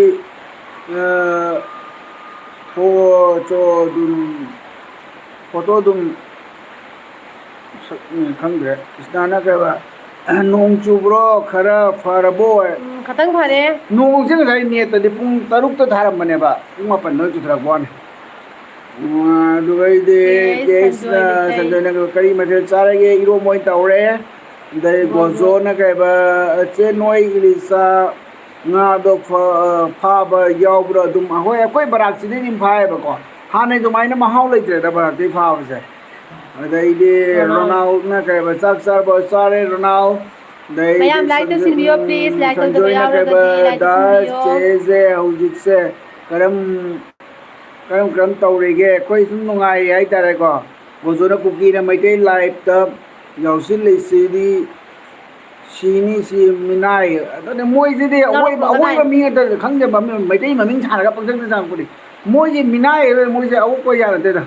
ꯇꯜꯂꯤ ꯃꯃꯥꯏ ꯊꯤꯕ ꯍꯥꯏꯁꯦ ꯂꯧꯕꯤꯔꯣ ꯊꯣꯏꯕꯤꯁꯅꯥꯅ ꯀꯩꯕ ꯂꯥꯛꯈ꯭ꯔꯕꯅꯦ ꯏꯅꯝꯃ ꯃꯩꯇꯩꯒꯤ ꯃꯤꯅꯥꯏ ꯑꯣꯏꯖꯒꯦ ꯍꯥꯏꯅ ꯋꯥꯅꯣꯝ ꯖꯕꯟ ꯖꯥꯠꯅꯤ ꯀꯨꯀꯤ ꯃꯤꯅꯥꯏ ꯀꯥꯡꯂꯨꯞꯇꯣ ꯑꯗꯨꯅꯤ ꯑꯕꯦꯝ ꯑꯣꯏꯅꯥꯝꯅ ꯌꯥꯝꯅ ꯃꯝꯃꯦ ꯀꯩꯒꯤꯅꯣ ꯃꯩ ꯂꯩꯇꯤꯌꯦ ꯑꯗꯨꯒꯤꯅꯦ ꯑꯗꯩꯗꯤ ꯀ꯭ꯔꯤꯁꯅꯥꯅ ꯀꯩꯕ ꯃꯨꯝꯕꯥꯏꯗꯗꯤ ꯀꯩꯕ ꯐꯨꯠꯂꯦ ꯁꯥꯕꯅ ꯏꯃꯥ ꯏꯕꯣꯜꯅ ꯀꯩꯕ ꯑꯣꯏꯅꯥꯝ ꯇꯠꯂꯕꯣ ꯍꯥꯏ ꯏꯕꯣꯜꯅ ꯍꯟꯗꯛ ꯏꯂꯤꯁꯥ ꯀꯦꯖꯤꯗ ꯀꯌꯥ ꯄꯤꯒꯦ 3 ꯊꯣꯛꯅ ꯂꯩꯌꯦ ꯏꯕꯣꯜ 600 ꯑꯃ ꯑꯗꯩꯗꯤ 750 ꯑꯃ ꯑꯗꯩ 1200 ꯑꯃ ꯑꯗꯩ ꯁꯟꯖꯣꯏꯅ ꯀꯩꯕ ꯆꯦ ꯗꯥꯒꯁꯤ ꯌꯥꯝ ꯅꯨꯡꯁꯤꯅꯕ ꯃꯥꯜꯂꯦ ꯊꯦꯡꯛ ꯌꯨ ꯑꯩꯈꯣꯏ ꯁꯨꯝ ꯅꯨꯡꯁꯤꯕ ꯍꯥꯏꯇꯥꯔꯦꯀꯣ ꯑꯇꯩ ꯏꯅꯥꯎ ꯅꯨꯡꯁꯤꯅꯗꯦ ꯀꯅꯥ ꯅꯨꯡꯁꯤꯗꯣꯏꯅꯣ ꯍꯥ ꯆꯉꯥꯡ ꯖꯦꯃꯤꯠ ꯑꯉꯥꯡ ꯂꯥꯏꯔꯤꯛ ꯇꯥꯛꯄꯗꯤ ꯐꯥꯗꯧ ꯃꯥꯜꯂꯦꯅ इबोल ने कई सुशीला ओइनाम चलबो नंग गोजोना इलिसा जे यामनदी चानिंगे दो थोंबदी हैते कोइना थोंबदी होय इलिसा थोंबसिदे कोइना इलिसा जे हाम ताव मतंदको आइदि मे या मुलंदबा मादि हाफ मुलंदोइनेबा अदुगा हाना तावथोगा मथम मका हाफेतंग उदोपिरगा दे थम्मगा कोना माइ आलू खंगे मचन मागी केगांदो fry तꯧ लोइरगा मुंबलर अरोइदा हापदबको Noma तालके nongma thongaga taklake Elisa thongma They come by 13 like done say by matam kuding makta na ek jaw dana punsi nung sang na pan bo oiro take the kite na mapugi from the tawni sari thank you same to you kamba thank you nang so su much maina na ek na le pan bo ko to bisana na ka Elisa saninge yam palakanu noina Elisa marang kaina leibaduda leiraga akoi je mara ka je bani bima ambu saade anta saade uspa mangrabo nai next na kai ba chak sar bo chare krishna na kaino nungsi ba hai tare haidi nungsi narimi hairu hai ne sajule ka bache ga daga chega kaino chega daga se angang kya sure tu ani certificate ani ka maning da lai se ni ibona ai aduga lagladi Elisa chaba lakani hoi leiraga puro ponga chamina se leire rs na kai ba yam lan ta ba se kamai tau ge se yum lan ta ba se kamai tau ge se atopa laikai gi khun sing da gi kyam thap nei yam thamna de da kaino rs khoi jum thangna bana jum ani khaka lei ai nakta gojona kai ba cookie ga nakna bro che no se nakna di khoi di lapna ye cookie ga come on se no swai da mi ama helakro helei ibolna khamba nangna kaiba khaiba la iro hai de silpa na kaiba che nu se kyam nuksije da dai nuksijani sathina nuksijani haisan dai de to usna na kaiba adu su da bung hoi gi di kaiba chage khalakpada dum leiba yarena ikodi pele adonida ai khambana ka ibai ibo khai bai se kai no hai khai bai se kana khangde ne kali khai jalak to no khangde ba mai do sapam na swai da mi helak pro hai a helak de nang thiri bi da kana no ibunga thangai bo nang le je bi bulai ra dai khai ro kai dai de hero akoi de ne sai te ka ngang ba je hei na je di ma ibol khobane khamane ise en ibai amta khode mo phajana amta tajage aidi request ni Krishna Singh na gaiba aidi tv oi raga the Kapil Sharma show aduga second da ichi anugi live Pushpa ने कहा कई मथेल चारेगे कई मुझे उसी तो मथेल लगी इसने Pushpa iron बसाए नंग साया उधर बा नंग दी पुष्पा कई नंग सारा के क्वा सा चलू रे इंसा बो रगा सही मांग हुई तो हां क्वा ले चलू रे थोंगा दा बिसा बा चलू रे इबोल ना के बा sapam nungai ri bo nikna noi ani gi video jeng ba yam nungai nungsina na leimina ba male hoi nungsina leimina ba thank you sapam kumana nungai ri bol bro the mpg na ke ba cookie ke am tage kasada akoi thoi dokna du jamna thigalu de da moise puspa na ke ba che khamba se सेगी LB तौबा the donation लागलम में अदुगा मागी LB चंगलकांदन मसक खंग्रिबा खंबा हाय चुम्मबो पुष्पाना हाय जे नु से ngasi के लंगट्रिक लंगी मंगान म चेलिको कैनोम हाइदौ लई काय आई से P बसवाई Xoáy lâu gì mấy cái này thì lăng trước lăng ba im mầm mềm tụi cả lăng trước lăng gì mù đó lăng gì nè Mulang lang galo. Sapamna thoibi leibiri kai bai pima. Mai thoi bije panjani ngra poni. The Kapil Sharma show second ise anu live asida awa pothari mi keep it up ise anu hai. Okay, thank you, Ibol thank naga sapam you. hauji kai da leirige thoibi sanana haima dabung mau fattabi sum manjan tauri hai. Khambai pan ibai amado mali khungang do hai. Man bane nui na bai je ngang bai man mana ngang di man bane I tan mana hina de. Kamai ngang wai nyo. Ha? Ngang wai no. Noi na ina ngang ba da noi na tu lam ching chali sakari gino ha. Ma kwa ka phui bai si dia. Hai na. Adu chen gi male. Chen gi do male du di. Ibol bro ide ke ide ibol na ke oza sapam nang na lagli se ai gyan tare hai. Gozona comment pa khidre pi khidre okay sorry kambana acting amta to JCB gi do hai amar yum nam congratulations oh Thank you, amar thank you ibon okay sapam support obi bedagi sapam ne. kuman na se anu paisa piro Okay, pithol loi re nang ni batani subscribe ni bade hen do na paisa bu ni ba bala ba nang kongo bu khamam pai daga phamwe thong ma dakta nang Kuban na bai na beje ti tawre na. akoi bau ta zon da ma nei sei sa ga ina pung de daga ku che che ke da wi du ga nang na maru na ma khoi pun ni sira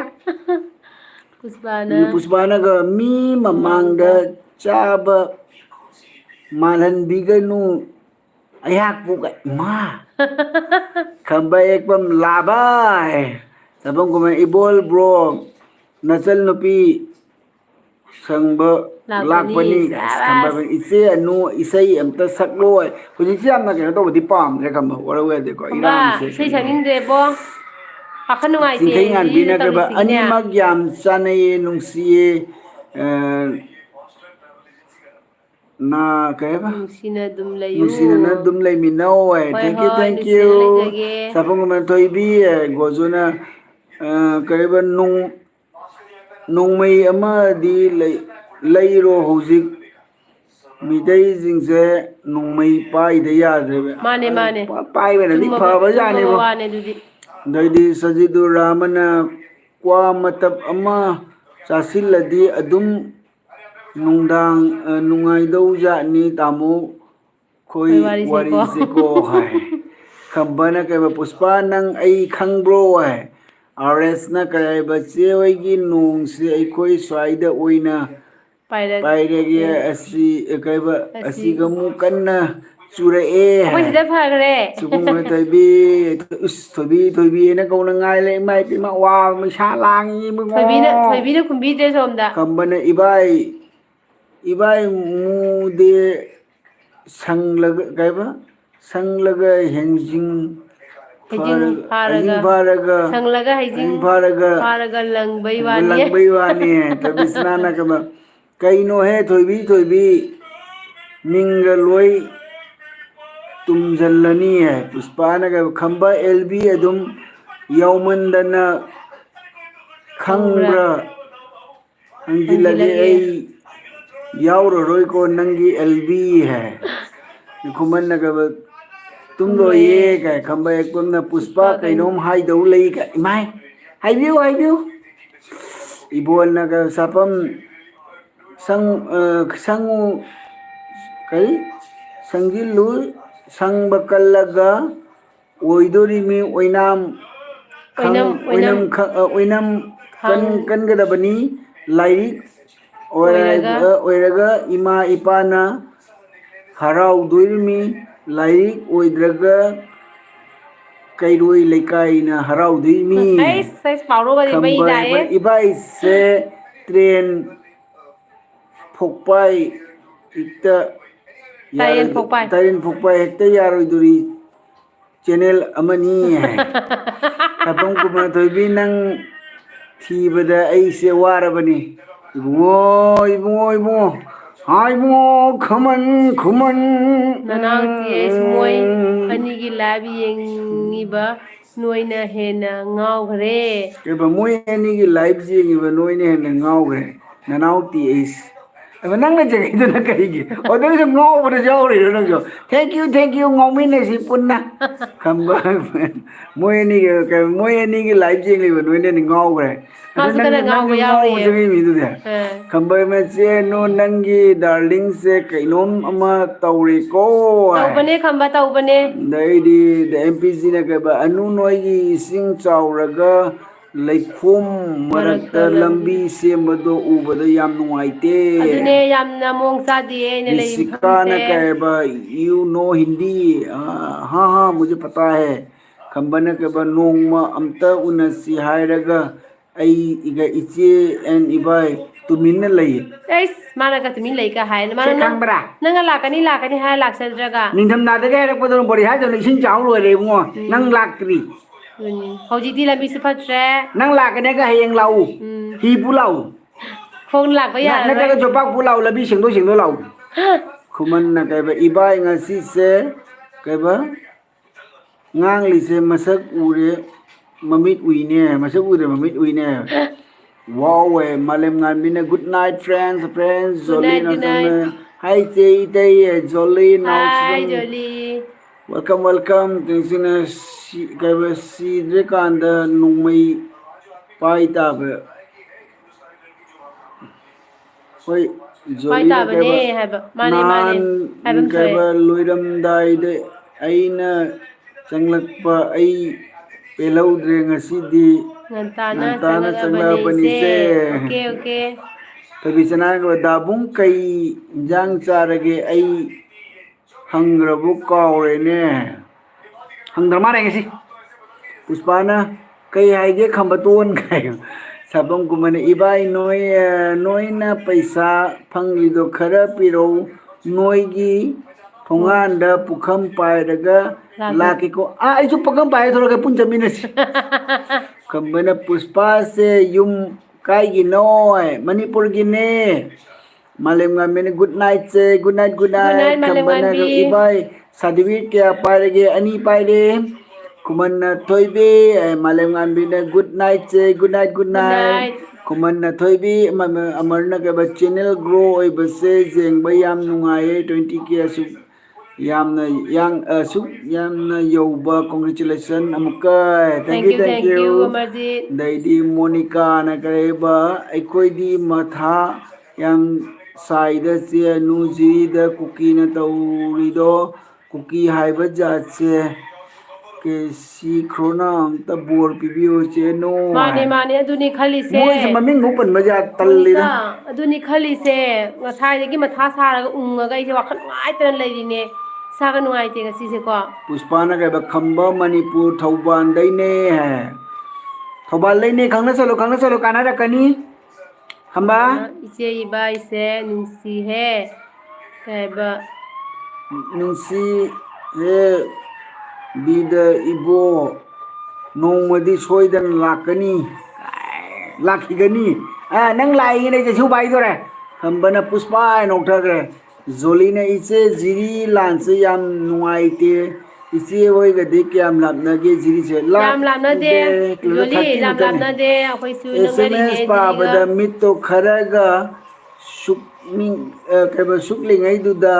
ꯑꯃꯨꯛꯀ ꯍꯦꯟꯅ ꯑꯩ ꯍꯥꯏꯅꯤꯡꯉꯗ꯭ꯔꯦ ꯍꯥꯏꯅꯤꯡꯗ꯭ꯔꯦ ꯈꯝꯕꯅ ꯄꯨꯁꯄꯥ AB ꯄꯥꯏꯕ꯭ꯔꯣ ꯀꯩ ꯃꯤꯡꯗ ꯂꯩꯒꯦ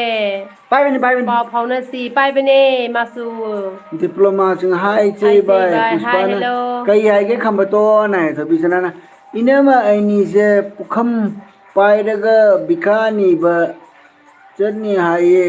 ꯏꯕꯥꯅꯤꯅ ꯀꯩꯕ ꯍꯥꯠꯇꯣꯛꯁꯦ ꯍꯥꯏ ꯍꯥꯠꯇꯣꯛꯁꯦ ꯑꯗꯨꯅꯦ ꯏꯕꯣꯍꯜꯅ ꯈꯝꯕ ꯀꯅꯥꯅꯣ ꯄꯨꯁꯄꯥꯁꯦ ꯍꯥꯏ ꯑꯗꯒꯤꯗꯤ ꯈꯝꯕꯅ ꯄꯨꯁꯄꯥ ꯏꯟꯁꯇꯥ ꯑꯥꯏꯗꯤ ꯀꯩ ꯃꯤꯡꯗ ꯂꯩꯒꯦ ꯍꯪꯈ꯭ꯔꯦ ꯑꯩ ꯑꯗꯒꯤꯗꯤ ꯃꯧꯒꯅꯤ ꯃꯊꯪ ꯈꯨꯝꯈ꯭ꯔꯣ ꯃꯊꯪ ꯄꯨꯁꯄꯥ ꯈꯨꯡꯉꯨꯔꯣ ꯑꯩꯗꯤ ꯈꯪꯗꯦꯀꯣ ꯃꯥꯏ ꯏꯟꯁꯇꯥꯗ ꯀꯃꯥꯏꯅ ꯇꯧ ꯂꯩꯕꯅꯣꯗꯤ ꯑꯗꯨꯒ ꯃꯥꯒꯤ ꯀꯩꯅꯣꯗ ꯀꯩꯅꯣ ꯇꯧ ꯄꯨꯁꯄꯥꯒꯤ ꯑꯥꯏꯗꯤꯗꯣ ꯀ꯭ꯋꯥ ꯃꯇꯝ ꯍꯥꯏꯅ ꯂꯩꯕꯅꯤ ꯑꯩ ꯁꯤꯔꯦꯗ ꯈꯨꯃꯟꯅ ꯍꯥꯞꯄꯣꯅꯦ ꯏꯕꯥꯏ ꯈꯨꯗꯩ ꯁꯦꯠꯂꯒ ꯄꯨꯈꯝ ꯄꯥꯏꯔꯒ ꯆꯠꯂꯅꯤ ꯑꯩꯅ ꯐꯩꯖꯣꯝꯁꯦ ꯁꯦꯠꯇꯣꯏꯅꯤ ꯍꯥꯏ ꯑꯗꯩ ꯑꯗꯩ ꯄꯨꯁꯄꯥꯅ ꯄꯨꯁꯄꯥ ꯄꯨꯁꯄꯥ ꯀꯦ KH ꯏꯆꯥꯅ ꯂꯩ ꯍꯥꯏꯔꯦ ꯑꯗꯩ ꯈꯝꯕ ꯀꯝꯕꯅꯗꯣ ꯏꯕꯥ ꯌꯦꯛꯄꯝꯅ ꯏꯕꯣ ꯄꯨꯁꯄꯥꯁꯦ ꯄꯨꯁꯄꯥꯁꯦ ꯉꯁꯤꯗꯤ ꯉꯁꯤꯗꯤ ꯅꯅꯥꯎꯅꯨꯄꯤ ꯅꯅꯥꯎ ꯅꯨꯄꯤ ꯑꯣꯏꯗꯣꯔꯤ ꯑꯣꯏꯗ꯭ꯔꯦ ꯇꯧꯁꯜꯂꯨ ꯇꯧꯁꯜꯂꯨ ꯊꯥꯅꯨꯉꯣ ꯇꯧꯁꯜꯂꯨꯉꯣ ꯑꯗꯒꯤꯗꯤ ꯆꯅꯨꯅ ꯀꯌꯥꯝ ꯀꯩꯕ ꯀꯌꯥꯃꯨꯛ ꯂꯥꯞꯅ ꯀꯤꯂꯣꯃꯤꯇꯔ ꯀꯌꯥꯃꯨꯛ ꯂꯥꯞꯅꯒꯦ ꯆꯤꯆꯤꯗ 30ꯃꯨꯛ ꯑꯗꯨꯃꯥꯏꯅ ꯂꯩꯔꯝꯗꯧ ꯃꯥꯜꯂꯦ ꯑꯗꯨꯃꯥꯏꯅ ꯂꯥꯛꯀꯅꯤ ꯖꯤꯔꯤꯗꯩ ꯑꯩꯈꯣꯏ ꯁꯤꯗ ꯁꯥꯕꯨꯡ ꯈꯨꯃꯟꯅ ꯏꯕꯥꯏ ꯍꯥꯏ ꯏꯕꯣꯜꯅ ꯑꯣꯏꯅꯤꯀꯣ ꯈꯝꯕ ꯑꯣꯏꯅꯤꯀꯣ ꯈꯝꯕ ꯌꯦꯛꯄꯅ ꯄꯨꯁꯄꯥ ꯈꯝꯕ ꯌꯦꯛꯄꯝ ꯍꯥꯏꯅ ꯂꯩꯕꯅꯤ ꯔꯤꯀ꯭ꯋꯦꯁ ꯄꯤꯔꯛꯑꯣ ꯑꯦꯟꯖꯤ ꯃꯝꯇꯥꯅ ꯀꯣꯡꯒ꯭ꯔꯦꯆꯨꯂꯦꯁꯟ ꯑꯅꯨꯑꯦꯟꯕꯨꯡ ꯊꯦꯡꯛ ꯌꯨ ꯏꯆꯦ ꯊꯦꯡꯛ ꯌꯨ ꯁꯣ ꯃꯆ ꯆꯥꯛ ꯆꯥꯔꯕꯣ ꯏꯆꯦ ꯄꯨꯁꯄꯥꯅꯒ ꯄꯨꯁꯄꯥ 271 ꯁꯤꯗ ꯏꯟꯁꯇꯥ ꯍꯥꯡꯉꯦ ꯑꯩꯅ ꯀ꯭ꯋꯥꯃꯇꯝ ꯂꯩꯕꯅꯦ ꯃꯥꯅ ꯍꯥꯏꯗꯣꯔꯤ ꯅꯪ ꯌꯥꯗꯦꯀꯣ ꯁꯠ ꯁꯠ ꯍꯥꯏꯗꯣꯛꯅꯩꯀꯣ ꯕꯦꯕꯤꯁꯅꯥꯅ ꯆꯦ ꯃꯝꯇꯥ ꯈꯝꯕꯅ ꯏꯕꯥ ꯏꯕꯣ ꯐꯥꯒꯤꯅꯤ ꯑꯦꯟꯖꯤ ꯃꯝꯇꯥꯅ ꯊꯣꯏꯕꯤꯁꯅꯥ ꯏꯕꯣꯜꯅ ꯄꯨꯁꯄꯥ ꯅꯇꯩꯒꯤ ꯆꯥ ꯑꯝꯇ ꯃꯨꯅꯨ ꯈꯛꯇ ꯇꯞꯍꯜꯂꯨꯕ ꯋꯥꯎ ꯄ꯭ꯂꯤꯖ ꯃꯩ ꯂꯥꯛꯑꯦ ꯃꯨꯅꯨ ꯂꯣꯟꯕꯤꯗꯨꯅ ꯈꯔ ꯇꯞꯍꯜꯂꯨ ꯃꯣꯕꯥꯏꯜꯗꯣ ꯍꯧꯃꯟꯈꯔꯦ ꯇꯨꯝꯅꯤꯡꯗꯅꯕ ꯀꯩꯅꯣ ꯃꯌꯥꯝꯒꯤ ꯆꯐꯝ ꯐꯦꯟꯁꯦ ꯏꯇꯩ ꯋꯥ ꯃꯝꯇꯥ ꯋꯥꯅ ꯊꯥꯎ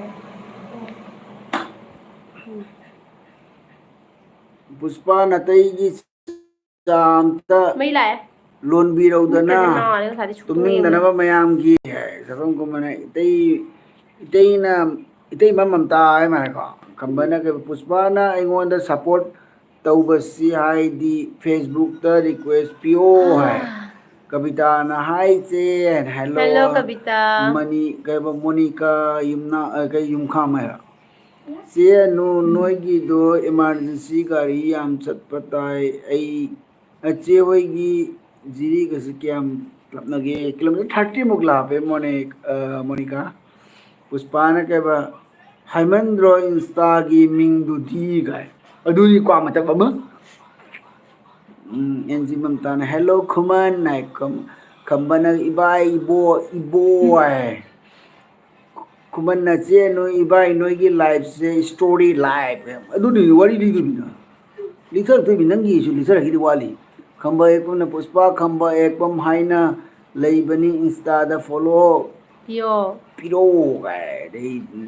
ꯗꯤꯞꯃꯂꯥꯁꯤꯅ ꯆꯦ ꯏꯕꯥꯏꯒꯁꯦ ꯌꯥꯝ ꯅꯨꯡꯁꯤꯌꯦ ꯊꯦꯡꯛ ꯌꯨ ꯁꯣ ꯃꯆ ꯑꯦꯟꯖꯤ ꯃꯝꯇꯥꯅ ꯆꯦ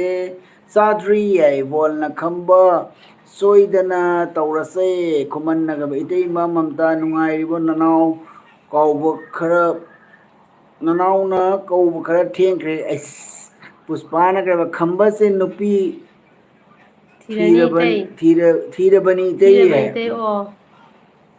ꯈꯝꯕ ꯌꯦꯛꯄꯝ ꯆꯦ ꯃꯝꯇꯥ ꯋꯥ ꯑꯃ ꯍꯥꯏꯒꯦ ꯌꯥꯒꯗ꯭ꯔꯥ ꯄꯨꯁꯄꯥꯅ ꯑꯦꯜꯕꯤ ꯂꯣꯏꯔꯒ ꯄꯤꯔꯛꯀꯦꯀꯣ ꯈꯝꯕ ꯑꯩꯁ ꯌꯥꯗꯦꯀꯣ ꯂꯥꯏꯟ ꯀ꯭ꯂꯤꯌꯥꯔ ꯑꯣꯏꯈ꯭ꯔꯦ ꯅꯦꯠꯋꯥꯛ ꯐꯨꯜ ꯂꯥꯛꯈ꯭ꯔꯦ ꯏꯃꯥꯏ ꯄꯤꯕ ꯑꯩꯗꯤ ꯁ꯭ꯋꯥꯏ ꯂꯥꯎꯏ ꯍꯣꯏꯃ ꯖꯣꯂꯤ ꯅꯪꯁꯨ ꯑꯩꯗꯤ ꯁꯒꯨꯝꯕꯗꯤ ꯇꯥꯕ ꯌꯥꯗꯦ ꯆꯥꯛ ꯃꯔꯦꯡ ꯑꯩ ꯇꯨꯒ ꯀꯌꯥꯎ ꯅꯪꯅ ꯀꯔꯤ ꯁꯨꯝꯕꯨ ꯄꯤꯕ ꯑꯩꯈꯣꯏꯁꯨ ꯍꯦꯛ ꯇꯧꯔꯛꯄꯗꯅꯦ ꯅꯦꯠꯋꯥꯛꯀꯁꯦ ꯈꯔ ꯂꯥꯛꯄꯁꯦ ꯑꯩꯈꯣꯏ ꯊꯋꯥꯏ ꯇꯤꯡ ꯂꯥꯎ ꯅꯠꯇꯦ ꯅꯪꯅ ꯆꯤꯡꯕꯤꯔꯤꯁꯦ ꯀꯩꯒꯤꯅꯣ ꯃꯤ ꯅꯪꯕꯨ ꯅꯠꯇꯦ ꯑꯩ ꯏꯃꯦꯖꯤꯟ ꯇꯧꯕꯩꯅꯦ ꯑꯩꯅ ꯇꯧꯔꯛꯄꯗꯨꯒ ꯃꯤꯅ ꯍꯥꯏꯐꯦꯠꯇ ꯁꯨꯃꯥꯏꯅ ꯇꯧꯔꯛꯄꯁꯦ ꯑꯩ ꯑꯣ ꯅꯤꯡꯖꯪꯉꯛꯏ ꯃꯤꯅ ꯍꯥꯟꯅꯒꯤꯗꯣ ꯌꯥꯝꯅꯗꯤ ꯅꯨꯡꯉꯥꯏꯕꯅꯤꯅꯦ ꯀꯔꯝ ꯈꯪꯗꯕꯤ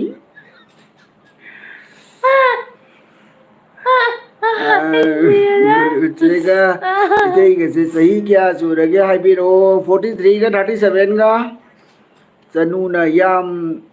ꯅꯛꯑꯦꯁꯦ ꯑꯗꯨꯗꯤ ꯀꯨꯀꯤꯒꯤ ꯑꯦꯌꯥꯔꯅ ꯃꯕꯥꯅꯤꯅ ꯉꯥꯛꯄꯤꯔꯒ ꯂꯩꯔꯒꯦ ꯃꯩꯇꯩꯗꯤ ꯂꯣꯏꯔꯦ ꯂꯨꯈ꯭ꯔꯗꯤ ꯃꯆꯥꯗꯧꯅ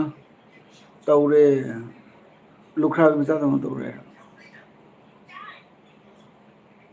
ꯈꯪꯗꯦꯗ ꯆꯅꯨ ꯀꯔꯤ ꯍꯥꯏꯗꯣꯏꯅꯣ ꯈꯪꯗꯦꯗ ꯒ꯭ꯌꯥꯟ ꯃꯦꯟ ꯇꯥꯗꯦ ꯑꯦꯟꯖꯤ ꯃꯝꯇꯥꯅ ꯀꯔꯤꯁꯨ ꯀꯥꯏꯗꯦ ꯈꯝꯕꯅ ꯏꯕꯥꯏ ꯏꯕꯣ ꯁꯣꯏꯅꯗꯦ ꯁꯣꯏꯅꯗꯦꯅꯦ ꯈꯝꯕꯅ ꯀꯩꯕ ꯄꯨꯁꯄꯥ ꯅꯨꯄꯤ 10 ꯁꯨꯔꯦ ꯊꯤꯕ ꯑꯩ ꯏꯕꯣꯜꯅ ꯈꯝꯕ ꯀꯔꯤꯅꯣ ꯍꯥꯏꯔꯤꯁꯤꯗꯨꯒ ꯄꯨꯁꯄꯥꯅ ꯏꯇꯩ ꯏꯕꯣꯜ ꯅꯅꯥꯎꯗꯤ ꯀꯩꯕ ꯆꯥ ꯂꯣꯟꯕ ꯍꯩꯖꯗ꯭ꯔꯤ ꯏꯇꯩ ꯅꯅꯥꯎꯗꯤ ꯆꯥ ꯂꯣꯟꯕ ꯍꯩꯖꯗ꯭ꯔꯤ ꯀꯕꯤꯇꯥꯅ ꯏꯆꯦ ꯍꯣꯏꯒꯤ ꯚꯤꯗꯤꯑꯣ ꯌꯦꯡꯕ ꯌꯥꯝ ꯅꯨꯡꯉꯥꯏ ꯇꯣꯏꯅ ꯊꯥꯒꯠꯄꯤꯔꯛꯎ ꯍꯥꯏ ꯍꯣꯏ ꯊꯥꯒꯠꯂꯛꯀꯦ ꯀꯝꯕꯅ ꯀꯩꯕ ꯄꯨꯁꯄꯥ ꯍꯣꯏ ꯑꯦꯜꯕꯤ ꯂꯣꯏꯔꯒ ꯇꯧꯔꯛꯑꯣ ꯒꯣꯖꯣ ꯅꯣꯏ ꯌꯨꯝꯐꯝ ꯋꯥꯡꯕ ꯌꯥꯗꯦ ꯋꯥꯔꯦ ꯂꯩ ꯍꯥꯏꯗꯣ ꯍꯥꯏꯔꯒ ꯍꯥꯏꯔꯛꯑꯣ ꯍꯧꯖꯤꯛ ꯍꯧꯖꯤꯛ ꯌꯨꯝꯐꯝ ꯋꯥꯡꯕ ꯌꯥꯗꯦ ꯋꯥꯔꯦ ꯋꯥꯅ ꯂꯩ ꯍꯥꯏꯗꯣ ꯍꯥꯏꯔꯒꯣ ꯍꯧꯖꯤꯛ ꯍꯥꯏ ꯑꯩꯈꯣꯏꯒꯤ ꯌꯨꯝꯐꯝꯁꯤꯒꯤ ꯋꯥꯔꯤꯅꯤ ꯃꯥ ꯍꯥꯏꯁꯦ ꯑꯣ ꯑꯩꯈꯣꯏ ꯌꯨꯝꯐꯝ ꯋꯥꯡꯕꯁꯦ ꯅꯦꯝꯅ ꯂꯩꯕꯁꯦ ꯁꯨꯃꯥꯏꯅ ꯇꯧꯋꯤꯅꯦ ꯑꯩꯈꯣꯏ ꯂꯩꯔꯥꯏ ꯅꯤꯡꯈꯥꯏꯕꯗꯅꯀꯣ ꯑꯩꯈꯣꯏ ꯌꯨꯝꯒꯁꯦ ꯂꯩꯔꯥꯏ ꯅꯤꯡꯈꯥꯏꯕꯗ ꯌꯥꯎꯈ꯭ꯔꯦꯕꯀꯣ ꯑꯩꯈꯣꯏ ꯍꯥꯟꯅ ꯌꯨꯝ ꯖꯣꯏꯟ ꯐꯦꯃꯤꯂꯤ ꯇꯧꯅ ꯁꯥꯕꯅꯦ ꯌꯥꯝ ꯆꯥꯎꯅ ꯁꯥꯕꯅꯦꯕ ꯌꯨꯝꯗꯣ ꯑꯗꯨ ꯅꯤꯡꯈꯥꯏꯈ꯭ꯔꯦꯕꯀꯣ ꯑꯗꯩꯗꯤ ꯑꯗꯨ ꯅꯤꯡꯈꯥꯏꯈ꯭ꯔꯀꯥꯟꯗ ꯁꯪꯒꯣꯏꯗꯑꯃꯨꯛ ꯂꯩꯔꯦ ꯁꯪꯒꯣꯏꯗꯨꯃꯨꯛ ꯑꯃꯨꯛ ꯑꯩꯈꯣꯏꯒꯤ ꯀꯩꯅꯣ ꯆꯠꯂꯛꯄꯗꯣ ꯃꯔꯤ ꯆꯠꯂꯛꯄꯗꯣ ꯂꯩꯔꯥꯏ ꯅꯤꯡꯈꯥꯏꯕꯒꯤ ꯃꯔꯤ ꯆꯠꯂꯛꯄꯗꯣ ꯂꯩꯅ ꯃꯔꯤ ꯆꯠꯂꯛꯄꯅꯦꯕ ꯑꯗꯩꯗꯨꯗ ꯑꯁ ꯅꯤꯡꯈꯥꯏꯗꯣꯔꯦ ꯍꯥꯏꯅ ꯑꯩꯈꯣꯏꯁꯦ ꯄꯨꯂꯞ ꯇꯧꯔꯒ ꯂꯧꯕꯨꯛꯅꯦꯕꯀꯣ ꯑꯩꯈꯣꯏꯅ ꯂꯩꯔꯤꯁꯦ ꯑꯗꯣ ꯑꯁꯤꯗꯩꯁꯤꯗ ꯑꯩꯈꯣꯏꯁꯦ ꯂꯩꯕꯥꯛꯁꯦ ꯄꯨꯂꯞ ꯊꯣꯟꯖꯜꯂꯒ ꯑꯩꯈꯣꯏꯒꯤ ꯂꯩꯕꯥꯛꯁꯦ ꯂꯩꯁꯥ ꯇꯥꯗꯅꯒꯤ ꯑꯩꯈꯣꯏꯁꯦ ꯀꯩ ꯍꯥꯏꯅꯤ ꯆꯦꯜꯂꯛꯄꯅꯦꯕꯀꯣ ꯂꯩꯔꯥꯏ ꯅꯤꯡꯈꯥꯏꯗꯣꯔꯦ ꯑꯩꯈꯣꯏꯅ ꯂꯩꯔꯤ ꯃꯐꯝ ꯅꯤꯡꯈꯥꯏꯗꯣꯔꯦꯅ ꯑꯗꯨꯗꯩꯗꯨꯗ ꯑꯩꯈꯣꯏ ꯃꯇꯝꯗꯨꯗꯗꯤ ꯏꯁꯤꯡꯒꯁꯦ ꯀꯌꯥ ꯆꯥꯎꯗꯦꯕ ꯅꯠꯇ꯭ꯔꯥ ꯏꯁꯤꯡꯒ ꯆꯥꯎ ꯈꯣꯠꯅꯒ ꯀꯌꯥ ꯇꯧꯗꯦꯕ ꯑꯗꯨꯗꯨꯒꯤ ꯑꯩꯈꯣꯏꯅ ꯃꯇꯝꯗꯨꯒ ꯍꯥꯏꯗꯤ ꯈꯜꯍꯧꯗꯕ ꯏꯁꯤꯡ ꯆꯥꯎꯔꯛꯈꯤꯅꯤ ꯍꯥꯏꯅ ꯅꯣꯡꯃ ꯐꯖꯅ ꯍꯣꯏ ꯅꯣꯡꯃ ꯂꯤꯔꯛꯑꯒꯦꯀꯣ ꯐꯖꯅꯁꯨ ꯂꯤꯔꯛꯀꯦ ꯍꯧꯖꯤꯛ ꯅꯣꯏ ꯂꯥꯏꯔꯤꯛꯇꯁꯨ ꯀꯩꯅꯣ ꯇꯧꯔꯅꯦꯕ ꯏꯕꯥ ꯏꯕꯣꯟ ꯅꯆꯟꯁꯦ ꯍꯥꯏꯕꯅꯤ ꯂꯣꯟꯕ ꯀꯃꯥꯏꯅ ꯏꯆꯦ ꯅꯣ ꯆꯥꯛ ꯆꯥꯔꯕꯣ ꯀꯩꯅꯣ ꯉꯁꯥꯏꯅ ꯍꯧꯖꯤꯛꯇꯤ ꯆꯥꯛ ꯆꯥꯔꯕꯣ ꯆꯥꯔꯦ ꯆꯥꯔꯦ ꯈꯝꯕ ꯄꯨꯁꯄꯥꯁꯦ ꯆꯥ ꯂꯣꯟꯕ ꯍꯩꯇꯦ ꯍꯥꯏꯅꯦ ꯀꯃꯥꯏꯅ ꯇꯧꯗꯣꯏꯅꯣ ꯁꯤꯕꯨ ꯈꯝꯕꯅ ꯑꯣ ꯄꯨꯁꯄꯥꯁꯦ ꯆꯥ ꯂꯣꯜꯂꯣ ꯈꯝꯕꯅ ꯏꯕꯥꯏ ꯍꯩꯕꯅꯤ ꯍꯥꯏꯔꯨ ꯐꯖꯅ ꯑꯩꯅ ꯂꯨꯅ ꯇꯧꯃꯟꯗꯅ ꯃꯥꯛ ꯊꯥꯛ ꯀꯥꯈ꯭ꯔꯕꯅꯤ ꯊꯣꯕꯤꯁꯅꯥꯅ ꯏꯅꯝꯃ ꯅꯣꯛꯄꯗ ꯋꯥꯟꯊꯅꯤ ꯑꯃꯨꯛ ꯏꯕꯣꯟꯅ ꯗꯥꯕꯨꯡꯒꯤ ꯔꯤꯌꯦꯛꯁꯟꯁꯦ ꯄꯨꯁꯄꯥꯅ ꯏꯇꯩ ꯑꯩ ꯅꯣꯛꯄꯗ ꯂꯣꯏꯔꯦꯀꯣ ꯗꯥꯏꯂꯣꯛꯁꯦ ꯐꯥꯎꯗꯤ ꯌꯥꯏ ꯀꯃꯥꯏꯅ ꯏꯕꯥꯏ ꯈꯨꯃꯟ ꯅꯣꯡꯃ ꯑꯝꯇ ꯖꯦꯜꯗ ꯐꯪꯅꯁꯤ ꯅꯩꯒꯦ ꯐꯪꯅꯈꯤꯒꯦ ꯅꯩꯒꯦ ꯅꯩꯈꯥꯏꯁꯤ ꯅꯪꯈꯥꯏꯁꯤ ꯏꯅꯥꯡ ꯇꯥꯅ ꯅꯩꯁꯤ ꯒꯣꯖꯣꯅ ꯌꯨꯝꯐꯝ ꯋꯥꯡꯕ ꯌꯥꯗꯦ ꯍꯥꯏꯕ ꯃꯔꯝꯗꯣ ꯍꯥꯏꯔꯛꯑꯣ ꯍꯥꯏ ꯑꯣ ꯃꯇꯝꯗꯨꯒ ꯄꯣꯠ ꯂꯩꯇꯕꯩꯅꯤ ꯐꯖꯅ ꯍꯥꯏꯔꯛꯀꯦ ꯅꯣꯡꯃ ꯒꯣꯖꯣ ꯀꯣ ꯍꯥꯏꯗꯤ ꯁꯤꯒꯤ ꯋꯥꯔꯤ ꯅꯣꯡꯃ ꯚꯤꯗꯤꯑꯣꯗ ꯐꯖꯅ ꯑꯩꯈꯣꯏꯒꯤ ꯍꯥꯏꯔꯛꯀꯦ ꯋꯥꯔꯤꯁꯦ ꯌꯥꯝ ꯁꯥꯡꯉꯦ ꯈꯝꯕ ꯍꯥꯏꯇꯥꯔꯦ ꯃꯌꯥꯝꯅ ꯍꯪꯉꯛꯑꯦꯕꯀꯣ ꯑꯗꯨꯒꯤ ꯃꯔꯝꯗ ꯚꯤꯗꯤꯑꯣꯗ ꯅꯣꯡꯃ ꯍꯥꯏꯔꯛꯀꯦ ꯁꯣꯏꯗꯅ ꯈꯝꯕꯅꯒ ꯑꯣ ꯑꯩꯒꯤ ꯏꯆꯦ ꯁꯤꯕꯨ ꯀꯩꯕ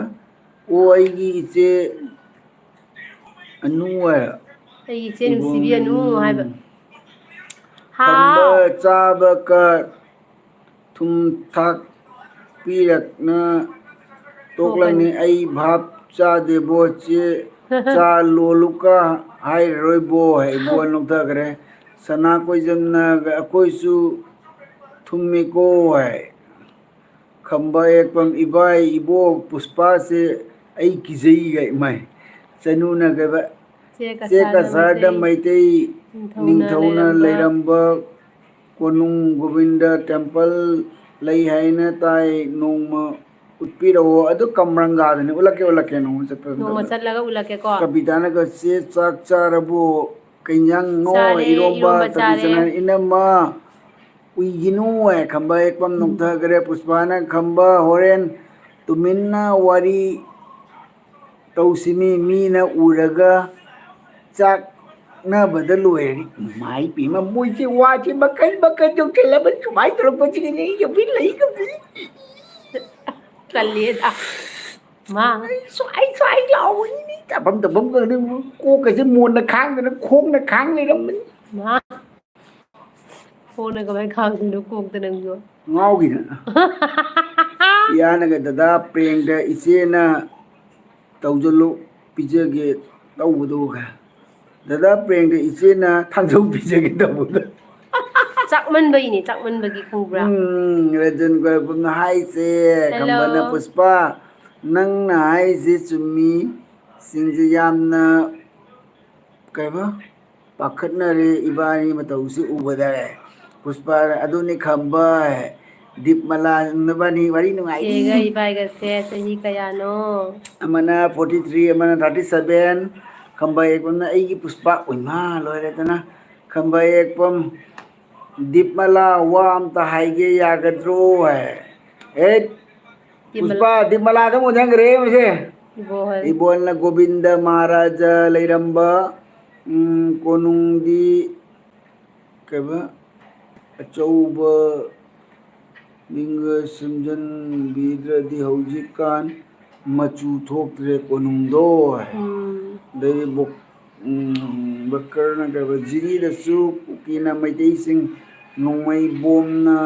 ꯂꯥꯟꯗꯥꯔꯒ ꯌꯨꯝ ꯑꯌꯥꯝꯕ ꯃꯩ ꯂꯣꯏꯅ ꯊꯥꯈ꯭ꯔꯦ ꯊꯥꯈꯔꯦ ꯍꯥꯏꯕꯣ ꯍꯥꯏꯅꯦ ꯃꯥꯅꯦ ꯑꯗꯨꯅꯦ ꯃꯥꯅꯦ ꯑꯗꯨꯅꯦ ꯑꯗꯨꯅꯦ ꯇꯥꯔꯤꯁꯦꯀꯣ ꯏꯕꯣꯟꯅ ꯌꯥꯝ ꯈꯝꯕꯥꯅ ꯅꯨꯡꯉꯥꯏꯇꯦ ꯋꯥꯔꯤꯁꯦ ꯇꯥꯕꯗ ꯂꯝꯍꯥꯡꯕꯅꯤ ꯀꯥꯏꯗꯒꯤꯅꯣ ꯇꯟꯒꯖꯥꯅꯤꯃꯨ ꯈꯝꯕ ꯅꯪ ꯋꯥ ꯌꯥꯝ ꯍꯦꯟꯖꯤꯜꯂꯤꯀꯣ ꯍꯥꯏ ꯁꯅꯥ ꯀꯣꯏꯖꯜꯅ ꯅꯣꯏꯁꯦ ꯀꯁꯥꯔꯔꯣ ꯈꯪꯗꯦ ꯑꯩ ꯈꯪꯗꯅ ꯍꯪꯉꯤꯅꯤꯀꯣ ꯍꯥꯏ ꯀꯁꯥꯔꯗꯒꯤꯅꯦ ꯈꯝꯕꯅ ꯏꯕꯥ ꯏꯕꯣ ꯋꯥꯔꯤꯗꯣ ꯀꯥꯎꯕ꯭ꯔꯣ ꯍꯥꯏ ꯀꯥꯎꯔꯕꯣ ꯍꯥꯏ ꯊꯣꯏꯕꯤꯁꯅꯥ ꯀꯣꯃꯦꯗꯤ ꯈꯔ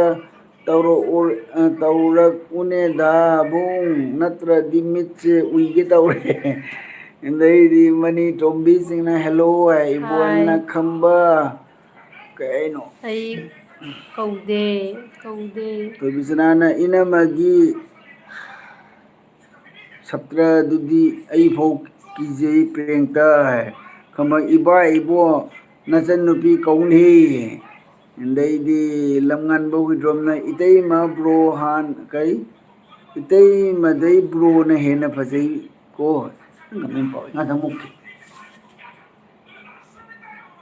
ꯑꯩ ꯀꯛꯇꯣꯔꯦ ꯑꯩꯈꯣꯏꯗꯥꯅ ꯍꯦꯜꯂꯤ ꯍꯥꯏꯕꯒꯤ ꯃꯤꯠꯇꯩ ꯄꯤꯇꯥ ꯑꯗꯨꯃꯥꯏꯅ ꯍꯥꯏꯅꯨ ꯔꯦꯕꯤꯀꯥꯅ ꯅꯣꯏ ꯑꯗꯨꯃꯥꯏꯅ ꯍꯥꯏꯔꯛꯀꯅꯨ ꯑꯩꯈꯣꯏ ꯗꯥꯅ ꯍꯦꯜꯂꯤ ꯆꯍꯤ ꯍꯥꯏꯔꯛꯀꯅꯨ ꯍꯥꯏꯕꯤꯌꯨ ꯏꯆꯦꯒ ꯏꯕꯥꯏꯒꯒꯤ ꯑꯩꯒꯤꯅ 43 ꯁꯨꯔꯦ ꯑꯗꯨꯒ ꯅꯆꯦꯒꯤꯅ 37 ꯌꯧꯔꯦꯀꯣ ꯅꯪ ꯉꯥꯏꯍꯥꯛ ꯃꯨꯔꯕꯣ ꯃꯨꯔꯦ ꯉꯥꯏꯍꯥꯛ ꯃꯨꯔꯕꯣ ꯔꯦꯕꯤꯀꯥ ꯅꯨꯡꯉꯥꯏꯔꯤꯕꯣ ꯍꯥꯏ ꯄꯨꯁꯄꯥꯅ ꯈꯝꯕꯁꯦ ꯚ꯭ꯌꯨꯁ ꯈꯣꯝꯕꯗ ꯁꯣꯏꯗ꯭ꯔꯕꯅꯤ ꯁꯤꯗꯣꯔꯕꯅꯤ ꯁꯤꯗꯣꯔꯕꯅꯤ ꯃꯥ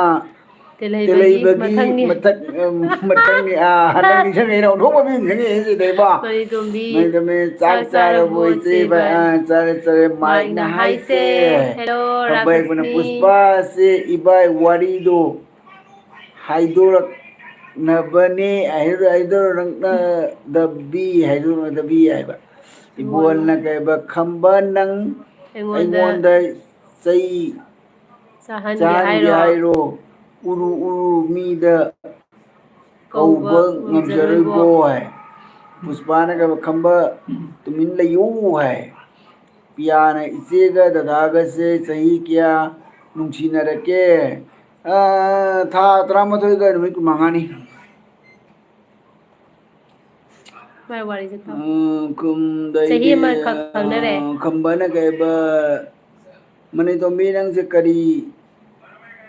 ꯀꯥꯏ ꯆꯠꯂꯨꯏꯅꯣ ꯑꯩ ꯅꯪ ꯎꯏꯅꯦ ꯌꯥꯏꯐꯔꯦ ꯁꯅꯥꯇꯣꯝꯕ ꯏꯆꯦ ꯗꯗꯥ ꯕ꯭ꯂꯣꯛ ꯀꯩ ꯃꯊꯦꯜ ꯆꯥꯔꯦ ꯉꯁꯤ ꯏꯔꯣꯝꯕ ꯆꯥꯔꯦ ꯈꯝꯕꯅ ꯀꯩꯕ ꯏꯕꯥ ꯏꯕꯣ ꯋꯥꯔꯤꯗꯣ ꯀꯥꯏ ꯃꯁꯤꯅ ꯀꯩꯅꯣ ꯋꯥꯔꯤꯗꯣ ꯑꯣꯏ ꯇꯧ ꯂꯩ ꯈꯝꯕꯅ ꯄꯨꯁꯄꯥ ꯑꯩ ꯅꯪꯒꯤ ꯆꯥ ꯉꯥꯏꯕꯗ ꯋꯥꯔꯦ ꯆꯦ ꯑꯅꯨ ꯂꯥꯏꯚꯇ ꯌꯥꯎꯕ ꯅꯨꯄꯤꯈꯩ ꯈꯝꯕꯒꯤ ꯈꯪꯅꯗꯕ ꯌꯥꯎꯗꯕꯅꯤ ꯍꯥꯏꯕ ꯑꯠꯁꯥ ꯈꯝꯕꯁꯦ ꯀ꯭ꯔꯤꯁꯅꯅꯤꯗꯨꯗꯤ ꯍꯥꯏꯕꯩꯗꯤ ꯈꯝꯕ ꯍꯦꯛꯄꯅ ꯈꯝꯕꯁꯦ ꯀ꯭ꯔꯤꯁꯅ ꯇꯥꯔꯦꯅꯦ ꯄꯤꯌꯥꯁꯦ ꯁꯤꯡꯖꯃꯩꯗꯩꯔꯣ ꯍꯥꯏ ꯑꯗꯩ ꯃꯔꯖꯤꯅ ꯀꯩꯕ ꯏꯅꯝꯃ ꯗꯦꯂꯤ ꯕ꯭ꯂꯣꯛ ꯅꯝꯃꯛꯎꯀꯣ ꯃꯊꯪꯗꯤ ꯍꯣꯏ ꯍꯣꯏ ꯍꯥꯏ ꯑꯩꯁꯨ ꯗꯦꯂꯤ ꯕ꯭ꯂꯣꯛ ꯅꯝꯒꯦ ꯈꯜꯂꯤꯅꯦ ꯔꯦꯕꯤꯀꯥꯅ ꯌꯥꯝ ꯅꯝꯃꯛꯀꯦ ꯅꯨꯡꯁꯤ ꯏꯆꯦꯒ ꯏꯕꯥꯏꯒꯒꯤ ꯃꯇꯧꯁꯦ ꯌꯥꯝ ꯅꯨꯡꯁꯤ ꯔꯤꯜꯁ ꯐꯖꯕ ꯅꯝꯊꯔꯣ ꯅꯝꯕꯤꯔꯛꯑꯣ ꯍꯥꯏ ꯍꯣꯏ ꯈꯝꯕꯅ ꯄꯨꯁꯄꯥ ꯋꯥꯔꯤꯗꯣ ꯀꯥꯎꯔꯕꯣ ꯍꯥꯏ ꯏꯃꯥꯏ ꯌꯥꯏꯐꯔꯦꯅ ꯀꯩꯕ ꯁꯞꯄꯣꯔꯠ ꯍꯣꯏ ꯅꯪꯒꯤꯁꯨ ꯆꯦꯅꯦꯜ ꯂꯩꯕ꯭ꯔꯣ ꯌꯥꯏꯐꯔꯦ ꯁꯅꯥꯇꯣꯝꯕ ꯕ꯭ꯂꯣꯛ ꯁꯅꯥꯇꯣꯝꯕ ꯂꯩꯔꯝꯒꯅꯤ ꯕ꯭ꯂꯣꯛ ꯀꯃꯦꯟ ꯑꯝꯇ ꯊꯝꯕꯤꯔꯝꯃꯨꯀꯣ ꯑꯗꯨꯒ MD ꯀꯤꯔꯠꯅ ꯑꯩꯈꯣꯏꯒꯤ ꯚꯤꯗꯤꯑꯣ ꯑꯉꯥꯡ ꯑꯃꯗ ꯑꯅꯤꯁꯦ ꯀꯃꯦꯟ ꯐꯤꯂꯝ ꯊꯝꯕꯤꯔꯝꯃꯣ ꯌꯦꯡꯉꯤꯔꯣ ꯁꯅꯥꯇꯣꯝꯕ ꯑꯉꯥꯡ ꯑꯅꯤ ꯐꯤꯂꯝ ꯌꯦꯡꯉꯤ ꯃꯥꯜꯂꯦ ꯈꯝꯕꯅ ꯀꯩꯕ ꯔꯦꯕꯤꯀꯥꯁꯦ ꯕꯥꯏꯛ ꯊꯧꯕ ꯍꯩꯕꯅꯤ ꯃꯌꯥꯝꯅ ꯈꯪꯉꯝꯃꯤꯅꯦ ꯀꯔꯤ ꯄꯥꯈꯪꯅꯤꯅ ꯗꯤꯄ꯭ꯂꯣꯃꯥ ꯊꯤꯒꯠꯂꯤꯃꯤꯗꯅ ꯁꯥꯔꯇꯤꯐꯤꯀꯦꯠ ꯊꯤꯒꯠꯂꯤꯃꯤꯗꯅ ꯈꯝꯕ ꯅꯪꯅ ꯈꯝꯕ ꯅꯪꯅ ꯈꯪꯗꯕ ꯃꯤ ꯈꯪꯗꯕ ꯂꯩꯇꯦꯕꯣ ꯂꯩꯇꯦꯕꯣ ꯍꯥꯏꯔꯣ ꯂꯩꯇꯕꯅꯤ ꯏꯕꯣꯍꯣꯜꯅ ꯏꯕꯣꯅ ꯌꯥꯏꯐꯔꯦ ꯌꯥꯏꯐꯔꯦ ꯇꯝ ꯇꯝ ꯇꯝ ꯈꯝꯕꯅ ꯀꯩꯕ ꯏꯕꯥ ꯏꯕꯣ ꯍꯥꯏ ꯅꯣꯛꯊꯈ꯭ꯔꯦ ꯑꯩ ꯀꯃꯦꯟ ꯂꯩꯇ ꯃꯥꯜꯂꯦ ꯇꯨꯝꯅꯤꯡꯕꯅ ꯂꯣꯏꯔꯦ ꯑꯩꯗꯤ ꯊꯦꯡꯂ ꯑꯍꯤꯡ 1 hour ꯍꯦꯜꯂꯦ ꯃꯇꯝꯁꯤꯗ ꯑꯣꯖꯥ ꯏꯕꯣꯍꯜ ꯋꯦꯜꯀꯝ ꯕ꯭ꯔꯣ ꯑꯗꯒꯤ ꯕꯣꯀꯔ ꯈꯥ ꯉꯥꯟꯕ ꯕ꯭ꯔꯣꯅ ꯁꯤꯁꯇꯔꯒ ꯕ꯭ꯔꯣ ꯍꯣꯏꯁꯨ ꯆꯦꯛꯁꯤꯟꯅ ꯂꯩꯕꯤꯌꯨ ꯃꯩꯇꯩ ꯂꯩꯕ ꯖꯒꯥꯁꯤꯡꯗ ꯀꯨꯀꯤꯅ ꯂꯥꯟꯗꯥꯕ ꯂꯦꯞꯇ꯭ꯔꯤ ꯑꯗꯨꯅꯦ ꯌꯥꯝ ꯀꯤꯔꯦ ꯑꯩꯈꯣꯏꯁꯨ ꯀꯣ ꯀꯃꯥꯏꯅ ꯇꯧꯗꯣꯏꯅꯣ ꯈꯪꯗ꯭ꯔꯦ ꯔꯦꯕꯤꯀꯥꯅ ꯀꯩꯅꯣ ꯌꯥꯝ ꯈꯪꯉꯦ ꯈꯝꯕꯁꯦ ꯈꯝꯕꯁꯦ ꯑꯩ ꯀꯥꯏꯗꯩꯅꯣ ꯍꯥꯏꯔꯛꯑꯣ ꯑꯗꯨꯗꯤ ꯈꯝꯕꯅ ꯏꯕꯥꯏ ꯁꯣꯔ ꯍꯣꯟꯕ ꯋꯥꯏ ꯑꯗꯩꯗꯤ ꯂꯝꯉꯥꯟꯕꯅ ꯌꯥꯝꯅ ꯊꯤꯅ ꯅꯨꯡꯉꯥꯏꯅ ꯂꯩꯔꯦ ꯂꯥꯏꯐꯁꯦ ꯏꯇꯩꯃꯒ ꯕ꯭ꯔꯣꯒꯁꯦ ꯍꯥꯏꯌꯦ ꯍꯣꯏ ꯀꯩ ꯍꯥꯏꯒꯅꯤ ꯅꯨꯡꯉꯥꯏꯅ ꯎꯔꯤꯔ ꯅꯨꯡꯉꯥꯏꯇꯅ ꯎꯔꯤꯔꯥ ꯈꯪꯗ꯭ꯔꯦꯀꯣ रेबिका अबुजम हाय रेबिका अबुजम हाय ꯍꯥꯏꯌꯣ रबी ꯔꯕꯤ ꯍꯥꯏ ꯔꯕꯤ ꯑꯗꯒꯤ पुष्पाना के ꯄꯨꯁꯄꯥꯅ बच्चे तई से चक ꯆꯥꯛ ꯀꯩꯅꯣ ꯆꯥꯛ ꯀꯧꯒꯗꯕ ꯋꯥꯠꯂꯤꯀꯣ ꯅꯍꯥꯟ ꯄꯩꯁꯥ ꯆꯪꯕꯗ ꯍꯪꯕ ꯑꯩꯅ ꯏꯍꯥꯟ ꯍꯥꯜꯂꯤꯅꯤꯀꯣ ꯍꯥꯏ ꯍꯣꯏ ꯍꯣꯏ ꯍꯣꯏ चक कबेरा ꯅꯪ ꯂꯥꯛꯑꯣ ꯑꯗꯨꯒ ꯆꯥꯁꯦ ꯑꯗꯩ ꯈꯝꯕꯅ ꯔꯦꯕꯤꯀꯥ ꯑꯩꯗꯤ ꯅꯪ खंगी को ꯈꯪꯉꯤꯀꯣ मैं गंबेना good night good good night इबोलने यही फरे थोई ꯐꯔꯕꯣ फरबो है ꯆꯦ यही ꯗꯗꯥ फरे ना ꯁꯞꯄꯣꯔꯠ ꯇꯧꯕꯤꯌꯨ होय ꯍꯥꯏ होय ꯑꯣꯀꯦ ꯑꯣꯀꯦ तबे ꯇꯧꯁꯤꯀꯣ ꯑꯩꯈꯣꯏꯒꯤ ꯚꯤꯗꯤꯑꯣ ꯑꯃꯗ ꯅꯪ ꯀꯃꯦꯟ ꯄꯤꯔꯝꯃꯣ ꯑꯗꯨꯒ ꯑꯗꯨꯝ ꯑꯩꯈꯣꯏꯁꯨ ꯇꯧꯔꯛꯀꯦꯕꯀꯣ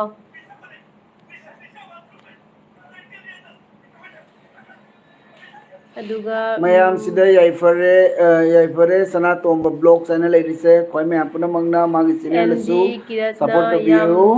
ꯌꯥꯝ ꯆꯝꯅ ꯅꯨꯡꯁꯤꯌꯦ ꯏꯆꯦꯒ ꯇꯥꯃꯣꯒꯁꯦ ꯊꯦꯡꯀ꯭ꯌꯨ ꯑꯦꯝ ꯗꯤ ꯀꯤꯔꯠ ꯌꯨꯝꯅꯥꯝ ꯅꯟꯗ ꯗꯦꯕꯤ ꯏꯁꯤꯡ ꯂꯣꯏ ꯀꯪꯉꯕꯣ ꯀꯪꯕ ꯆꯦ ꯆꯥꯏ ꯍꯥ ꯏꯁꯤꯡ ꯀꯪꯔꯦ ꯀꯪꯒ꯭ꯔꯦ ꯈꯝꯕꯒꯨꯝꯅ ꯀꯥꯔꯕꯤ ꯅꯍꯥꯟ ꯌꯥꯝꯅ ꯀꯣꯏꯈꯤꯕ ꯃꯥꯜꯂꯤ ꯄꯨꯁꯄꯥꯅ ꯆꯦ ꯑꯅꯨꯒꯤ ꯑꯅꯨꯒꯤ ꯑꯦꯜꯕꯤ ꯑꯦꯜꯕꯤ ꯅꯠꯇꯅ ꯀꯅꯥꯝꯒꯤ ꯑꯦꯜꯕꯤꯁꯦ ꯁꯞꯄꯣꯔꯠ ꯁꯞꯄꯣꯔꯠ ꯇꯧꯖꯔꯣꯏ ꯃꯥꯏ ꯂꯩ ꯁꯣꯡ ꯁꯣꯡ ꯀꯂꯦꯛꯁꯟꯅ ꯀꯂꯦꯛꯁꯟꯅ ꯀꯩ ꯂꯝꯗꯩꯅꯣ ꯅꯪꯕꯨ ꯀꯁꯥꯔꯗꯩꯅꯦ ꯈꯝꯕꯅ ꯀꯩꯕ ꯃꯟꯗꯥ ꯐꯤꯂꯝ ꯀꯨꯝꯗ꯭ꯔꯣ ꯍꯥꯏ ꯑꯗꯩꯗꯤ ꯀꯦꯅꯦꯗꯤꯅ ꯍꯥꯏ ꯇꯥꯃꯣ ꯍꯦꯜꯂꯣ ꯍꯥꯏ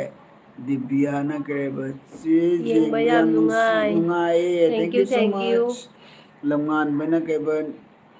ꯅꯪꯁꯨ ꯅꯨꯡꯉꯥꯏ ꯌꯦꯡꯕ ꯂꯥꯏꯐꯁꯦ ꯑꯗꯣ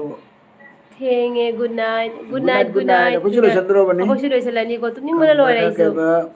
ꯃꯟꯗꯥ ꯑꯦꯛꯇ꯭ꯔꯦꯁ ꯂꯥꯛꯑꯦ ꯏꯃꯥꯏ ꯁꯪꯒꯤꯇꯥ ꯀꯣꯏꯖꯝꯅ ꯆꯦꯆꯦꯒꯤ ꯚꯤꯗꯤꯑꯣꯁꯦ ꯂꯣꯏꯅ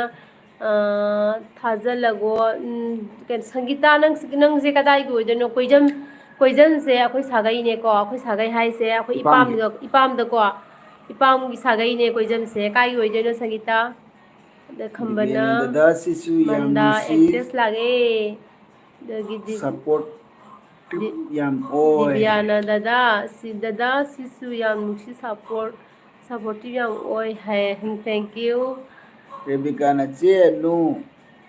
ꯃꯦꯀꯞ ꯇꯧꯕ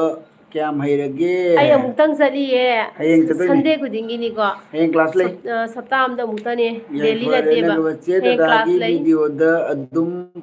ꯌꯦꯡꯉꯦ ꯀꯃꯦꯟ ꯂꯥꯏꯛꯁꯨ ꯑꯗꯨꯝ ꯄꯤꯕꯅꯦ ꯊꯦꯡꯀ꯭ꯌꯨ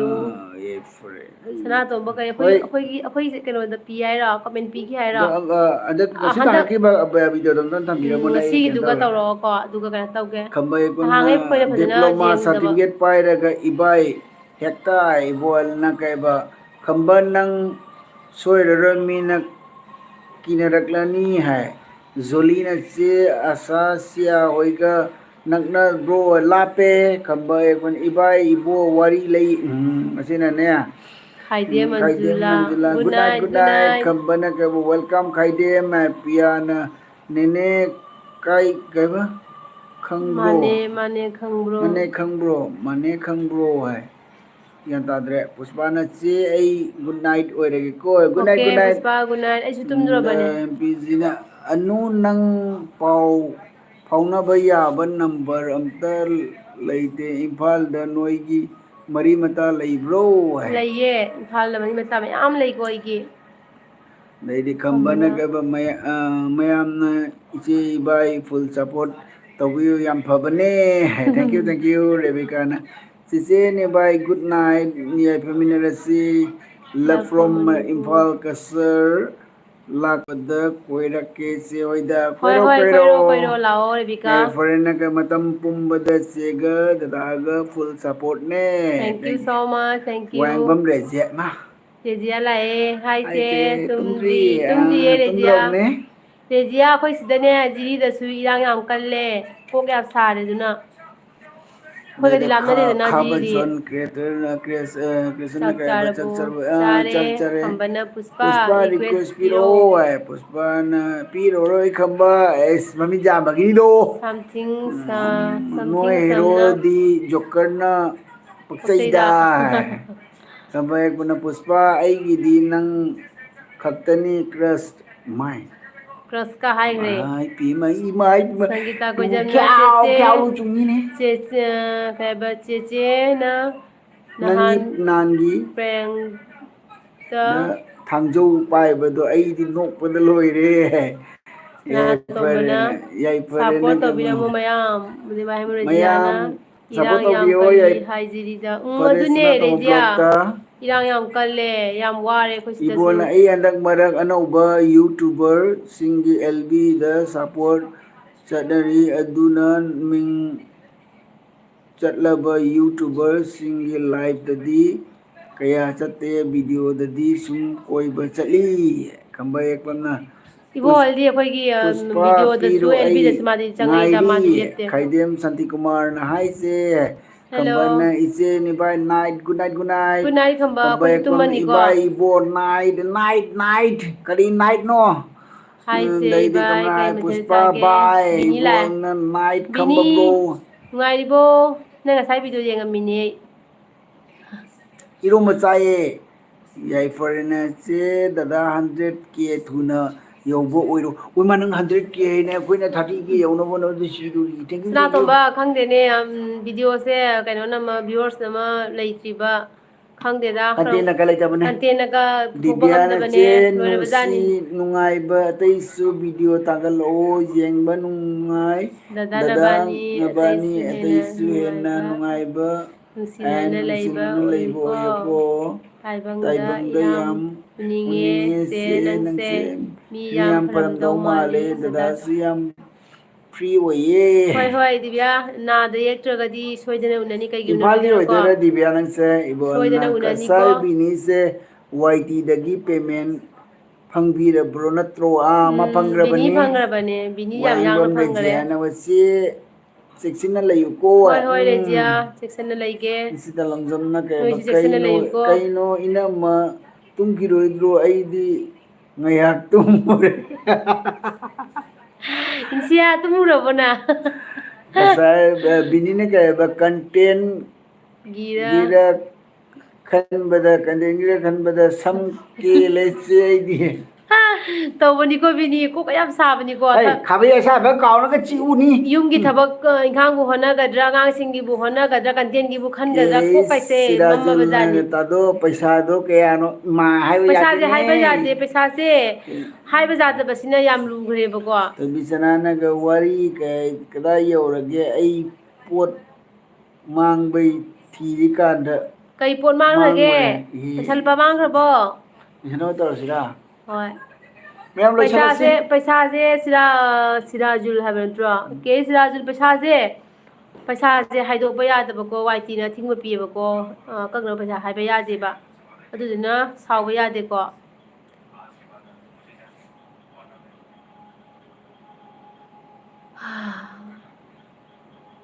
ꯀꯩꯅꯣ ꯀꯪꯈꯥꯟ ꯈꯟꯕꯤꯗꯣ ꯀꯩ ꯍꯥꯏꯅꯣ ꯀꯥꯡꯈꯟ ꯈꯟꯗ꯭ꯔꯤꯗꯣ ꯀꯥꯡꯈꯟ ꯈꯟꯗ꯭ꯔꯤꯗꯨ ꯀꯩꯗꯧꯔꯒꯦ ꯍꯥꯏꯔ ꯀꯩ ꯍꯥꯏꯅꯣ ꯀꯩꯗꯧꯔꯒꯦꯕ ꯀꯥꯡꯈꯟ ꯈꯟꯗ꯭ꯔꯤꯗꯣ ꯀꯩꯗꯧꯔꯒꯦ ꯑꯣ ꯈꯟꯗꯣꯏꯅꯤ ꯇꯨꯝꯃꯝꯗꯥꯏꯗ ꯈꯟꯗꯣꯏꯅꯤ ꯑꯗꯨꯒꯤꯅꯤ ꯊꯕꯤꯆꯔꯥꯅ ꯀꯩꯕ ꯄꯩꯁꯥꯗꯩ ꯍꯦꯟꯕꯅꯦ ꯏꯅꯝꯃ ꯅꯪꯕꯨ ꯑꯣ ꯃꯥꯡꯉꯤꯁꯦ ꯏꯌꯥꯔꯐꯣꯟ ꯃꯥꯡꯈ꯭ꯔꯦ ꯐꯖꯔꯦ ꯅꯨꯡꯗꯥꯡ ꯋꯥꯔꯤ ꯁꯥꯟꯅ ꯌꯥꯔꯔꯣꯏ ꯏꯍꯦ ꯇꯨꯃꯤꯟ ꯇꯨꯝꯃꯥꯟꯅ ꯕꯤꯅꯤꯅ ꯍꯣꯏ ꯍꯣꯏ ꯆꯦ ꯇꯨꯝꯃꯣ ꯏꯕꯥꯏ ꯇꯨꯝꯅꯤꯡꯉ ꯃꯥꯜꯂꯦ ꯒꯨꯗ ꯅꯥꯏꯠ ꯑꯣꯀꯦ ꯃꯌꯥꯝ ꯄꯨꯝꯅꯃꯛ ꯒꯨꯗ ꯅꯥꯏꯠ ꯃꯊꯪ ꯅꯦꯛꯁ ꯏꯅꯝꯃ ꯁꯇꯔꯗꯦꯗ ꯑꯃꯨꯛ ꯍꯌꯦꯡꯗꯁꯨ ꯂꯥꯏꯚ ꯊꯥꯕꯤꯔꯛꯑꯣ नेक्स्ट सैटरडे अमुक उनसे आई डेली एलबी थाबदो अइगोंदा खतंग खुदोंग चादेबको अगांगसिंग लाइक तमबनिना चे अइना सिदे एलबी थाना लेरे अगांग अनिना मोबाइल येंगा लेरेको अदुने लाइक पाद्रबनेबा तविसे अबुंगोदी क्लास तो चाउरमिनाने लाइक से खा थेंगना पाहल्ले अदुगा मोय अनिमकिसे एग्जाम जौरेबको अदुना डेली अइगी एलबी लाकपसे खुदोंग चादेबा अदो नेक्स्ट सैटरडे अमुक लाक्सगे मयांगा अमुक सुमाइना नुंगाई नुंगाइबा अवा नुंगाई सुम वारी सानसिको अदो ngasi ko na di mayam good night bye bye sweet dream mayam bye bye habiramo bye bye hayengdi Sunday ni aduna khara thengasu kaideko hayeng Sunday ne hena chille hai tare ichanu bi gisu drawing class lay hayeng se Sunday aduga Sunday haibani aduga aigisu makeup class lay bako hayeng hena sangidre haidini ko mayam aro bazade ngasi ko na di bye bye good night next Saturday damu nasiko bye bye